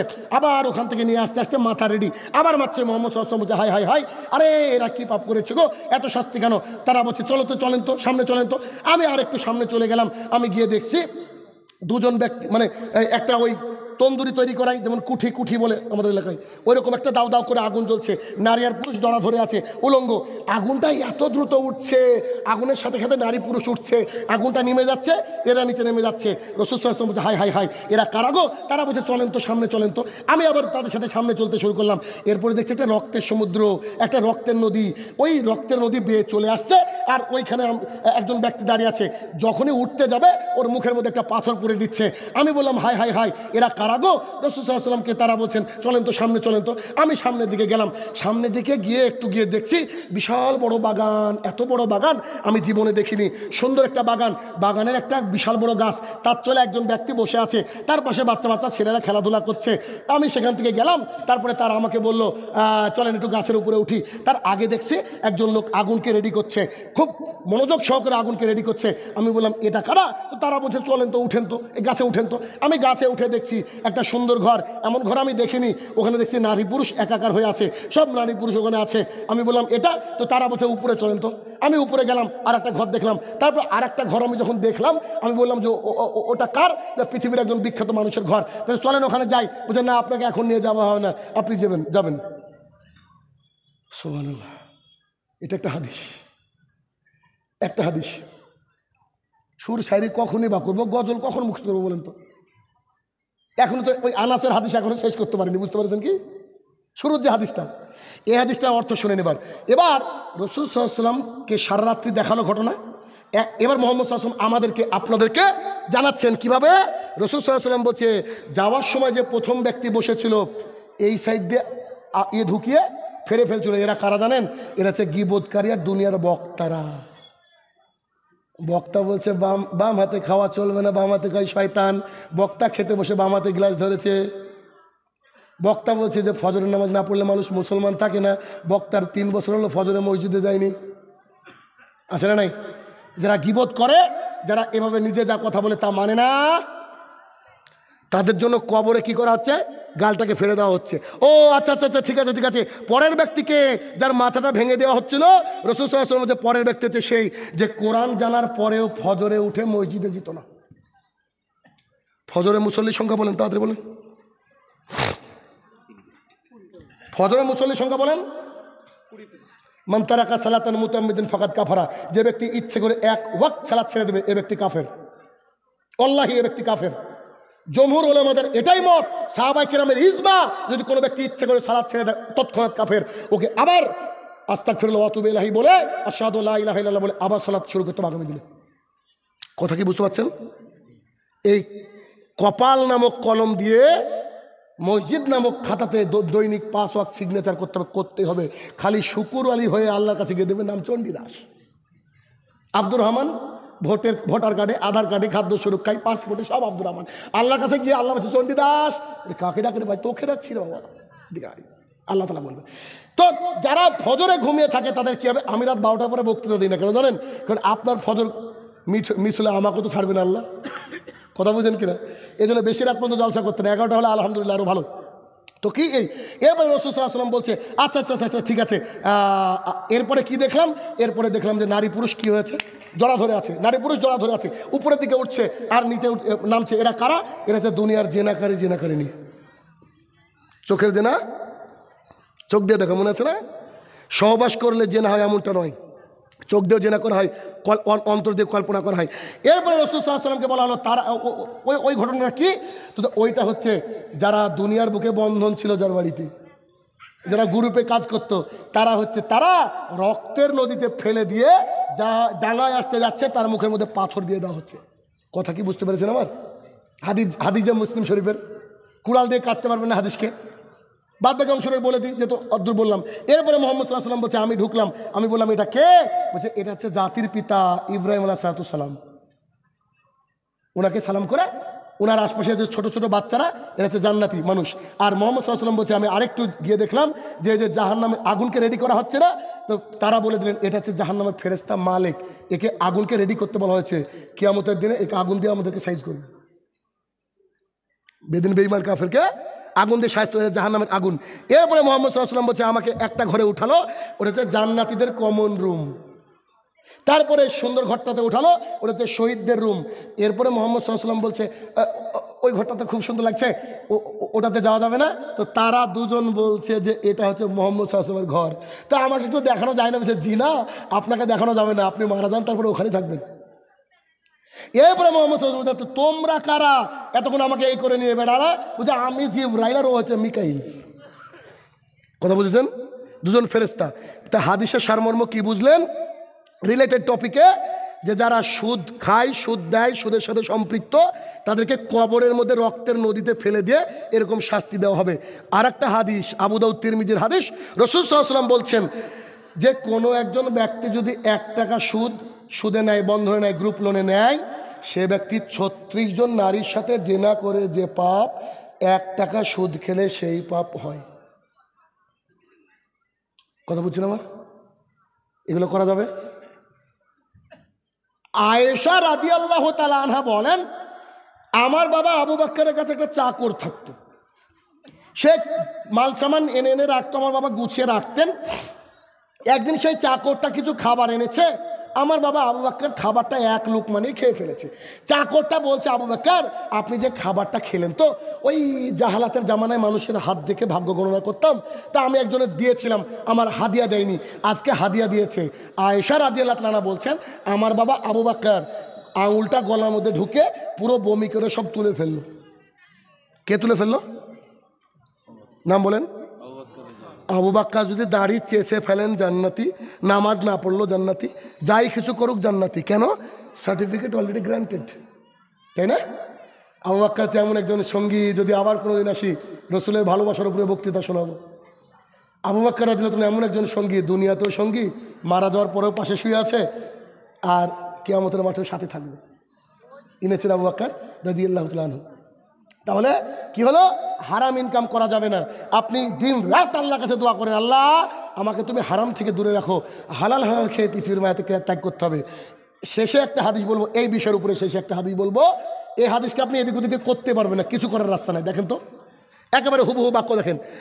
নুমান ইবনে বাশির রাদিয়াল্লাহু তাআলা আনহু বলেন রাসূলুল্লাহ সাল্লাল্লাহু আলাইহি ওয়াসাল্লাম বলেছেন হালাল সুস্পষ্ট, গরুর গোশত হালাল, এতে কি কোন রকমের ইখতিলাফ আছে? ইখতিলাফ আছে? হারাম সুস্পষ্ট, শুয়োর হারাম, এতে কোনো ইখতিলাফ আছে? মনুস্মৃতির 42 নম্বর অধ্যায়, এখানে বলা হচ্ছে ওটাও হারাম, ওদের ধর্ম কিন্তু, আর আমরা তো হারাম আছেই। তো হারাম সুস্পষ্ট, হালাল সুস্পষ্ট, মাঝে যা থাকে তা হচ্ছে সন্দেহ। কি সন্দেহ? রাসূল সাল্লাল্লাহু আলাইহি ওয়াসাল্লাম বলছে কেউ যদি সন্দেহ থেকে বেঁচে থাকে, কথার কথা 1 সেকেন্ডের জন্য যদি বলি যে বিড়ি জর্দা এটা হচ্ছে মাকরু, মানে সন্দেহ, তো সন্দেহ না? কি সন্দেহ? তো যদি সন্দেহ হয়, রাসূল সাল্লাল্লাহু আলাইহি ওয়াসাল্লাম বলছে যে ব্যক্তি সন্দেহ থেকে বেঁচে থাকলো সে যেন তার দ্বীন ইসলামকে উপরের দিকে তুললো। পৃথিবীর কোনো মুসলমান কি চায় যে উপরের দিকে না তুলতে দিন ইসলামকে? তাহলে বিড়ি খোররা নিশ্চয়ই তুলতে চায় না। এ হাদিস শোনার পর যদি বিড়ি খাটা তাই হবে নাকি? কথা বলছেন তো? এরপরে মোহাম্মদ রাসূলুল্লাহ সাল্লাল্লাহু আলাইহি সাল্লাম সর্বকালের সর্বশ্রেষ্ঠ শিক্ষক কি বলছে শুনেন। ও সাহাবীরা শোনো শোনো শোনো শোনো শোনো, জি আল্লাহ রাসূল বলেন, আচ্ছা তোমরা তো জমি জমা আবাদ করা লোক, জি, তো তোমরা যদি প্রত্যেক জমির আলাদা আল থাকে কি থাকে না? কি বলেন আপনারা? জমির আইল বলেন না? আইল। তো এই আইল আলাদা থাকে কিনা? রাসূল সাল্লাল্লাহু আলাইহি ওয়াসাল্লাম, দেখেন আমি কেন তাকে শিক্ষক বলি, কি নিপুণ একটা উদাহরণ, সুবহানাল্লাহ। রাসূল সাল্লাল্লাহু আলাইহি ওয়াসাল্লাম বলছে, তুমি যদি কারোর আইলে গরু ছাগল চড়াও, তোমার গরু ছাগলকে ওইদিকে মুখ দিবে? আপনাদের কি মত? এটা আপনার জমি, পাশে অন্যজনের জমি, এখন আইলে চড়াচ্ছেন আর লোকে ওইদিকে ধান আছে, মুখ দিবে কি দিবে না? রাসূল সাল্লাল্লাহু আলাইহি ওয়াসাল্লাম বলছে, যা সন্দেহ তা হারাম, মাকরু আর টিকলো না হুজুরে, হুজুরে মাকরু আর টিকলো না, সন্দেহ তা হারাম। তবে একটা উদাহরণ না দিলে আপনি বুঝবেন না। কোরআন হাদিস তো অনেকে বুঝে না, শুধুমাত্র যুক্তি খুঁজে, যুক্তি তাদের জন্য আছে। এই যে জলসা এখানে হলো, জলসার আগে একটা মিটিং হয় না, জেনারেল মিটিং? এখন জেনারেল মিটিংটা মসজিদে হয়েছে ধরেন, মসজিদে একটা শুকুর আলী আসলো, শুকুর আলী, মনে পড়ছে শুকুর আলীকে? তো শুকুর আলী মানে কিন্তু আল্লাহর খাতায় মুসলমান না, ভালো করে বুঝবেন। আমি যেমন আমার মসজিদ থেকে ঘোষণা করে দিয়েছি, আমাদের মসজিদে কেউ যদি 5 ওয়াক্ত সালাত আদায় না করে, তার জানাজা আমি শাহিনুর রহমান করব না, তার বাড়ির কোনো বেটা বেটির বিয়ে লাগালে তার আমি বিয়ে পড়বো না। তো শাহিনুর সাহেব মরলে কি করবেন? কুকুরের মতো পুঁতে রাখবো। হিসাব ক্লিয়ার? কথা বুঝছেন? আপনিও করেন, কাল থেকে ফুল নামাজি হবে। এই জন্য আমাদের মসজিদে বেনামাজি নয়, আলহামদুলিল্লাহ, বেনামাজি নাই। যদি সবাইকে নামাজি করতে চান তাহলে ইমাম সাহেবকে কড়া হতে হবে। তবে ইমাম সাহেবকে কড়া হতে গেলে আগে নিজে আমল করতে হবে। ইমাম সাহেবের উপর যেন আমল হবে, আপনি তো দাড়ি চাচ্ছেন, ছাড়েন, মানে ছাটেন, আপনাকে তো জর্দা খেতে দেখেছি, এরকম হবে না। তো জেনারেল মিটিং একজন শুকুর আলী এসেছে, মিটিং চলার এক পর্যায়ে আপনি বলছেন, এ ভাই এই একটা সিগারেট খান তো। পৃথিবীর কোনো মানুষ কি মসজিদে সিগারেট খাবে? যদি 1 কোটি টাকা দেওয়া হয়, ইলেমবাজার পুরো খাবে? মসজিদে কি বিরিয়ানি খাওয়া যায়? ভাত খাওয়া যায়? এটা এমন কি জিনিস যে মসজিদে খাওয়া গেল না? অথচ ওই শয়তান আবার কি বলে জানেন, যে আমার ক্লিয়ারই হয় না গো না টানলে। কোথায় খায়? আমি আল্লাহ এতদূর পড়াশোনা করেছি, আমি পৃথিবীর এমন জীবের নাম জানি না যে খায় আর পায়খানা করে একসাথে, এই মালগুলো ছাড়া। বলছে যে কি না টানলে নাকি বলে ক্লিয়ারই হয় না। ফেরলো আপনাদের পায়খানা করতে করতে খাই গো, রুচি দেখেন এর, চি চি চি চি চি, আশ্চর্য লাগে না? এক মাদ্রাসা গিয়েছি, অনেক নাম করা মাদ্রাসা, 2000 না, সরি 2000 না, 1905 সালে তৈরি, 1905। আর দিনই ওদেরকে ডেট দিনই, 2বার ডেট দিয়েছিলাম। আর দিনই বিশাল বড় মেলা বসাই। আমি যদি যে শুনি যে কোথাও মেলা বসে, আমি যাই না। আমার কথাটা জনগণকে পরিবর্তন করতে আসছেন। তো যেই এবার মেলার মধ্যে আমার গাড়িটা নিয়ে যাবে, একজন ভালো বড় মাপের মাওলানা, মাথায় পাগড়ি পরা আছে, পাগড়ি যে পরা আছে তোপটা আর রুমালটা পরা আছে, আর উনি আমাকে বলছে ঠিক আছে। উনি সঙ্গে সঙ্গে গেট খুলে আমার গাড়ির মধ্যে ঢুকে পড়েছেন, এই গাড়ি ছিল, গাড়ির মধ্যে ঢুকে পড়েছেন, দিয়ে বলছে চলেন আমি নিয়ে যাচ্ছি। আল্লাহু আকবার, এত জোরদার গন্ধ, বুঝলেন? আমি বললাম, এই ড্রাইভারকে বললাম গাড়ি থামলো। আমি আপনি নামেন, প্রথমে নামেন। তো পেস্টিজে নিয়ে নিয়েছে কথাটা, কেন? আমি নামেন। তো নামলো। আমি তো শোনেন, আপনি আমার কাছে বসলে রাস্তা দেখতে পাবেন না, আমি তো পিছনে বসি, আপনি সামনে বসে রাস্তা দেখতে পাবেন। ওকে কিছু বললাম না আমি, ও সামনে বসলো, নিয়ে গেল। এবার ধরেন বক্তৃতা স্টেজে উঠেছে, হাজার হাজার লোক হয়, বুঝতে পারলেন? পাশে বসে একদম সাপ সুডা যা ছিল আমার কাছে সব দিয়ে আচ্ছা করে ধুয়েছি, বেচারাই কঠিন দোয়া ধুয়েছি। কিন্তু বলিনি যে কে, বলেছিলাম আমাকে যে রিসিভ করতে গিয়েছিল ও কিন্তু আমার মুখের দিকে তাকিয়েছে, পরে ক্যামেরায় দেখছি। আমি আবার কারোর দিকে তাকাই না বক্তৃতা করার সময়, বুঝলেন না? কে থাকলো এমএনএ এমপি কিছু বুঝি না, আমি আমার কথা আমি বলে যাই। তো করেছে কি, আমার মুখের দিকে তাকিয়েছে, পরে ক্যামেরায় দেখছি। পরের বছর আবার ডেট নিয়েছে, খুব একজন হেড মুদারিস, খুব ভালো মাপের মাওলানা, খুব ইমানদার মানুষ। পরের বছর আমাকে ডেকেছে, পরের বছর ওকে রিসিভ করতে পাঠিয়েছে। পরের বছর বলছে এবার আর সামনে বসবো না, শাহিনুর রহমানের পাশেই বসবো। গেট খুলে গলাটাকে জোরে ধরে বলছে, আলহামদুলিল্লাহ আমার বয়স 71, কিন্তু আমি এই বুখারি পড়ে আসছি 30-40 বছর যাবৎ, কিন্তু কোনোদিন আমার অন্তরে নাড়া দেয়নি। আপনার কথা নাড়া দিয়েছে। যেদিন বলেছেন ওদিন বাড়ি থেকে জর্দার যা ছিল বাড়িতে সব ফেলে দিয়েছি। আলহামদুলিল্লাহ, আমি জর্দা খাই না। তবে একটা শখ, আপনার সাথে আজকে ঘোষণা দেবো যে ওই লোক আমি ছিলাম। আমি বললাম জান না, এটা বলা যাবে না। কেন? রাসূলুল্লাহ সাল্লাল্লাহু আলাইহি ওয়াসাল্লাম বলেছেন পাপ করে মানুষকে বলতে নিষেধ করেছেন। কেন? কারণ এমন কিছু পাপ আছে যে পাপগুলো আল্লাহ সুবহানাহু ওয়া তাআলা কি করবেন, নিজে নিজেই ক্ষমা করে দেবেন বিভিন্ন কারণবশত। অতএব পাপ করলে কেউ বলবেন না আমি অমুক পাপ করেছি, এটা বলতে হয় না। বোঝা গেল? নাম উজ্জ্বলকে কেউ কাউকে বললো, এটা ভিন্ন কথা। তাহলে কি হলো? পানবিড়ি, জর্দা, গোল, সিগারেট এবং এই বন্ধন গ্রুপ ইত্যাদি থেকে কি করতে হবে? বেঁচে থাকতে হবে। তাই জরুরি ভিত্তিতে আপনাকে বাঁচতে হবে। যদি না বাঁচতে পারেন তাহলে কিয়ামতের মাঠ কিন্তু খুব ভয়াবহ গো, খুব ভয়াবহ। বিশ্বাস করেন, কোনো ব্যক্তি যদি জান্নাতে না যায়, তার জন্য যদি জাহান্নাম হয়ে যায়, কথা মানে বিষয় যে কত কঠিন হয়ে যাবে একটা হাদিসে বুঝতে পারবেন। আনাস রাদিয়াল্লাহু তাআলা আনহু বলেন রাসূলুল্লাহ সাল্লাল্লাহু আলাইহি ওয়াসাল্লাম বলেছেন কিয়ামতের মাঠে সর্বনিম্ন জাহান্নামের শাস্তিপ্রাপ্ত ব্যক্তির কাছে যাওয়া হবে। হাদিসটা এখানে থাকে একটু। সর্বনিম্ন শাস্তি কি জানেন কিয়ামতের জাহান্নামের? কেউ জানেন? সর্বনিম্ন শাস্তি হচ্ছে এক জোড়া জুতো দিয়ে দেওয়া হবে, স্যান্ডেল দেওয়া হবে, স্যান্ডেলের ফিতাটা থাকবে জাহান্নামের আগুনের। বোঝা গেল? রাসূল সাল্লাল্লাহু আলাইহি ওয়াসাল্লাম বলছে এই স্যান্ডেলটা যখন ও পায়ের মধ্যে ঢুকাবে, মগজটা টকবক টকবক টকবক করে ফুটতে ফুটতে গলে গলে পড়বে। আপনার আম্মা কলিজার টুকরে যখন ভাত রান্না করে, আখাতে চুলাতে যখন ভাত রান্না করে, দেখবেন জালটা একটু বেশি লেগে গেলে ভেতর থেকে পড়ে যায় না? ওরকম করে মগজ গলে গলে পড়বে। এটা হচ্ছে জাহান্নামের সর্বনিম্ন শাস্তি। ভালো করে বুঝেন তো। রাসূল সাল্লাল্লাহু আলাইহি ওয়াসাল্লাম বলছেন, এবার আগের হাদিসে আসি। আনাস রাদিয়াল্লাহু আনহু রাবি, রাসূল সাল্লাল্লাহু আলাইহি ওয়াসাল্লাম বলছেন কিয়ামতের মাঠে জাহান্নামের সর্বনিম্ন শাস্তিপ্রাপ্ত ব্যক্তিকে তুলে আনা হবে, এনে বলা হবে জনাব গোটা পৃথিবীর সমান সম্পদ যদি আপনার কাছে আজকে থাকতো। কত সম্পদ? গোটা পৃথিবীর সমান সম্পদ যদি আজকে আপনার কাছে থাকতো, তো বলছি এর বিনিময়ে কি চাইতেন? তো সেই ব্যক্তি বলছে আল্লাহ, হে আমার প্রতিপালক, ফেরেশতা তুমি আল্লাহকে গিয়ে বলো সব কিছুর বিনিময়েও আমি জাহান্নামের আগুন থেকে বাঁচতে চাইছি। কোথায়? কিয়ামতের মাঠে। অথচ ইনারা মাদ্রাসাটা চালান, কিন্তু আপনি পকেট থেকে ইচ্ছা করে 10 টাকা দেবেন না, কিন্তু ওই 10 টাকা আবার ফিজুল জায়গায় খরচ করবেন। আসলে নাই? আসলে নাই? এজন্য যে কোনো প্রতিষ্ঠান দেখলে যদি হকপন্থী হয় বেশি বেশি দান করবেন। কেন? যা সম্পদ রেখে যাচ্ছেন সব আপনার ছেলে মেয়ের ঝামেলা করবে। কি জানেন? আপনি মারা গেছেন 17 দিন পরে আমাকে ফোন করবে আপনার ছেলে ফোন করবো যে শাইনু সাহেব বলছিলাম যে আমার আব্বা 17 বিঘা জমি রেখে গিয়েছে, 3 ভাই 2 বোন কট্টক করে পাবো গো, ওর বাপের কবরে মাটি শোকায় না কোনো। আসলে নাই? এটা যে দুনিয়ার বাস্তবতা। আর আপনার আব্বা যদি বুদ্ধিমান হন, 1 বিঘা জমি হয়তো মাদ্রাসায় দিল, মসজিদে দিল, ও কবরে গিয়ে নগদ নেকি পাবে। কেন?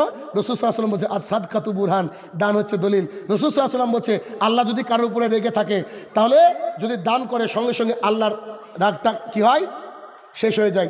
আমি যে বক্তৃতা আজকে করলাম, তাহলে আল্লাহ কি আমাদের উপরে রেগে আসে না? নাই? বুঝতে পারছেন কত অন্যায় আমরা করেছি। এরপরে রাসূলুল্লাহ সাল্লাল্লাহু আলাইহি ওয়াসাল্লাম কি বললেন? ওই কিল্লা রিজাল, পুরুষ বেড়ে যাবে, মানে পুরুষ কমে যাবে, ওয়াকসুরুন নিসা, এবং নারী বেড়ে যাবে। চারিদিকে শুধু নারী আর নারী, পুরুষ কম কিনা? পুরুষ কম কিনা? এই যে হাদিস, বুখারী হাদিস থেকে শুরু করেছিলাম বক্তৃতা, 12টা 17 পার হয়ে গেছে, আমার টাইম লিমিট শেষ। তাহলে এতদূর অবধি আপনাকে যে বোঝাতে চাইলাম যে আমাদের যে সামাজিক রোগগুলো, এই সামাজিক রোগগুলো তোলার জন্য তৎপর হতে হবে আমাদের সবাইকে। কেননা পৃথিবীর বুকে 10 বার 20 বার পরীক্ষা দেওয়া যায়, ফেল করলে আবার পাশ করার ব্যবস্থা হয়ে যায়, কিন্তু নিঃশ্বাসটা বন্ধ হয়ে গেলে কি আর কি ব্যবস্থা হবে? আর হবে না। আসুন আমরা কথা আর না বাড়িয়ে, আমরা এতক্ষণ যা শুনলাম, হে আমার প্রতিপালক, প্রত্যেকটা কথার উপরে যেন আমরা সবাই আমল করতে পারি। আল্লাহ তুমি সেই তৌফিক আদা করো, আল্লাহুম্মা আমিন। এবং পরিশেষে বলবো, এনাদের মাদ্রাসার জালসা একেবারে শেষ পর্যায়ে এসে বক্তৃতা আশা করছি আপনার ভালো লেগেছে। আমি চাইবো না, কিছু বলবো না, ওই দিক দিয়ে আসবেন, টেবিল আছে, পকেটে যা আছে, যদি ভাড়া লাগে তো ভাড়াটা রাখবেন, বাদ বাকি পকেটে হাত ঢুকে কেউ কিছু বলবে না, যতটুকু থাকবে দিয়ে চলে যান মাদ্রাসার জন্য। এটা আপনাদের কল্যাণের জন্য বললাম। আর মা বোনদের মধ্যে কেউ একটা মা বোন ওড়না নিয়ে যদি তুলে এসে দিয়ে যাবে, এটা আমার তরফ থেকে রিকোয়েস্ট। ওনারা আমাকে কিছু বলেননি, কথা বোঝা গেল? এটা কারণ হক জায়গায় দিলে কিয়ামতের মাঠে কি পাওয়া যাবে? 1 টাকা দিলে আল্লাহ বলছে 700 টাকা দেবো। এটা বড় বিজনেস। তো এই বিজনেস যদি কেউ করতে চান, কেউ খালি হাতে ফিরবে না, 5 টাকা 10 টাকা হলো দিয়ে যাবেন। হে আমার প্রতিপালক, আমাদের কবরের তলে যারা সাহিত্য জানি না কি হালে রয়েছে, তারা যদি ক্ষমার যোগ্য হয় তাকে তুমি ক্ষমা দান করো, আল্লাহুম্মা আমিন। হে আমার প্রতিপালক, যারা মাদ্রাসা কমিটি রয়েছে তারা যেন সুন্দরভাবে মাদ্রাসাকে পরিচালনা করতে পারে, আল্লাহ তুমি সেই তৌফিক আদা করো, আল্লাহুম্মা আমিন। হে আমার প্রতিপালক।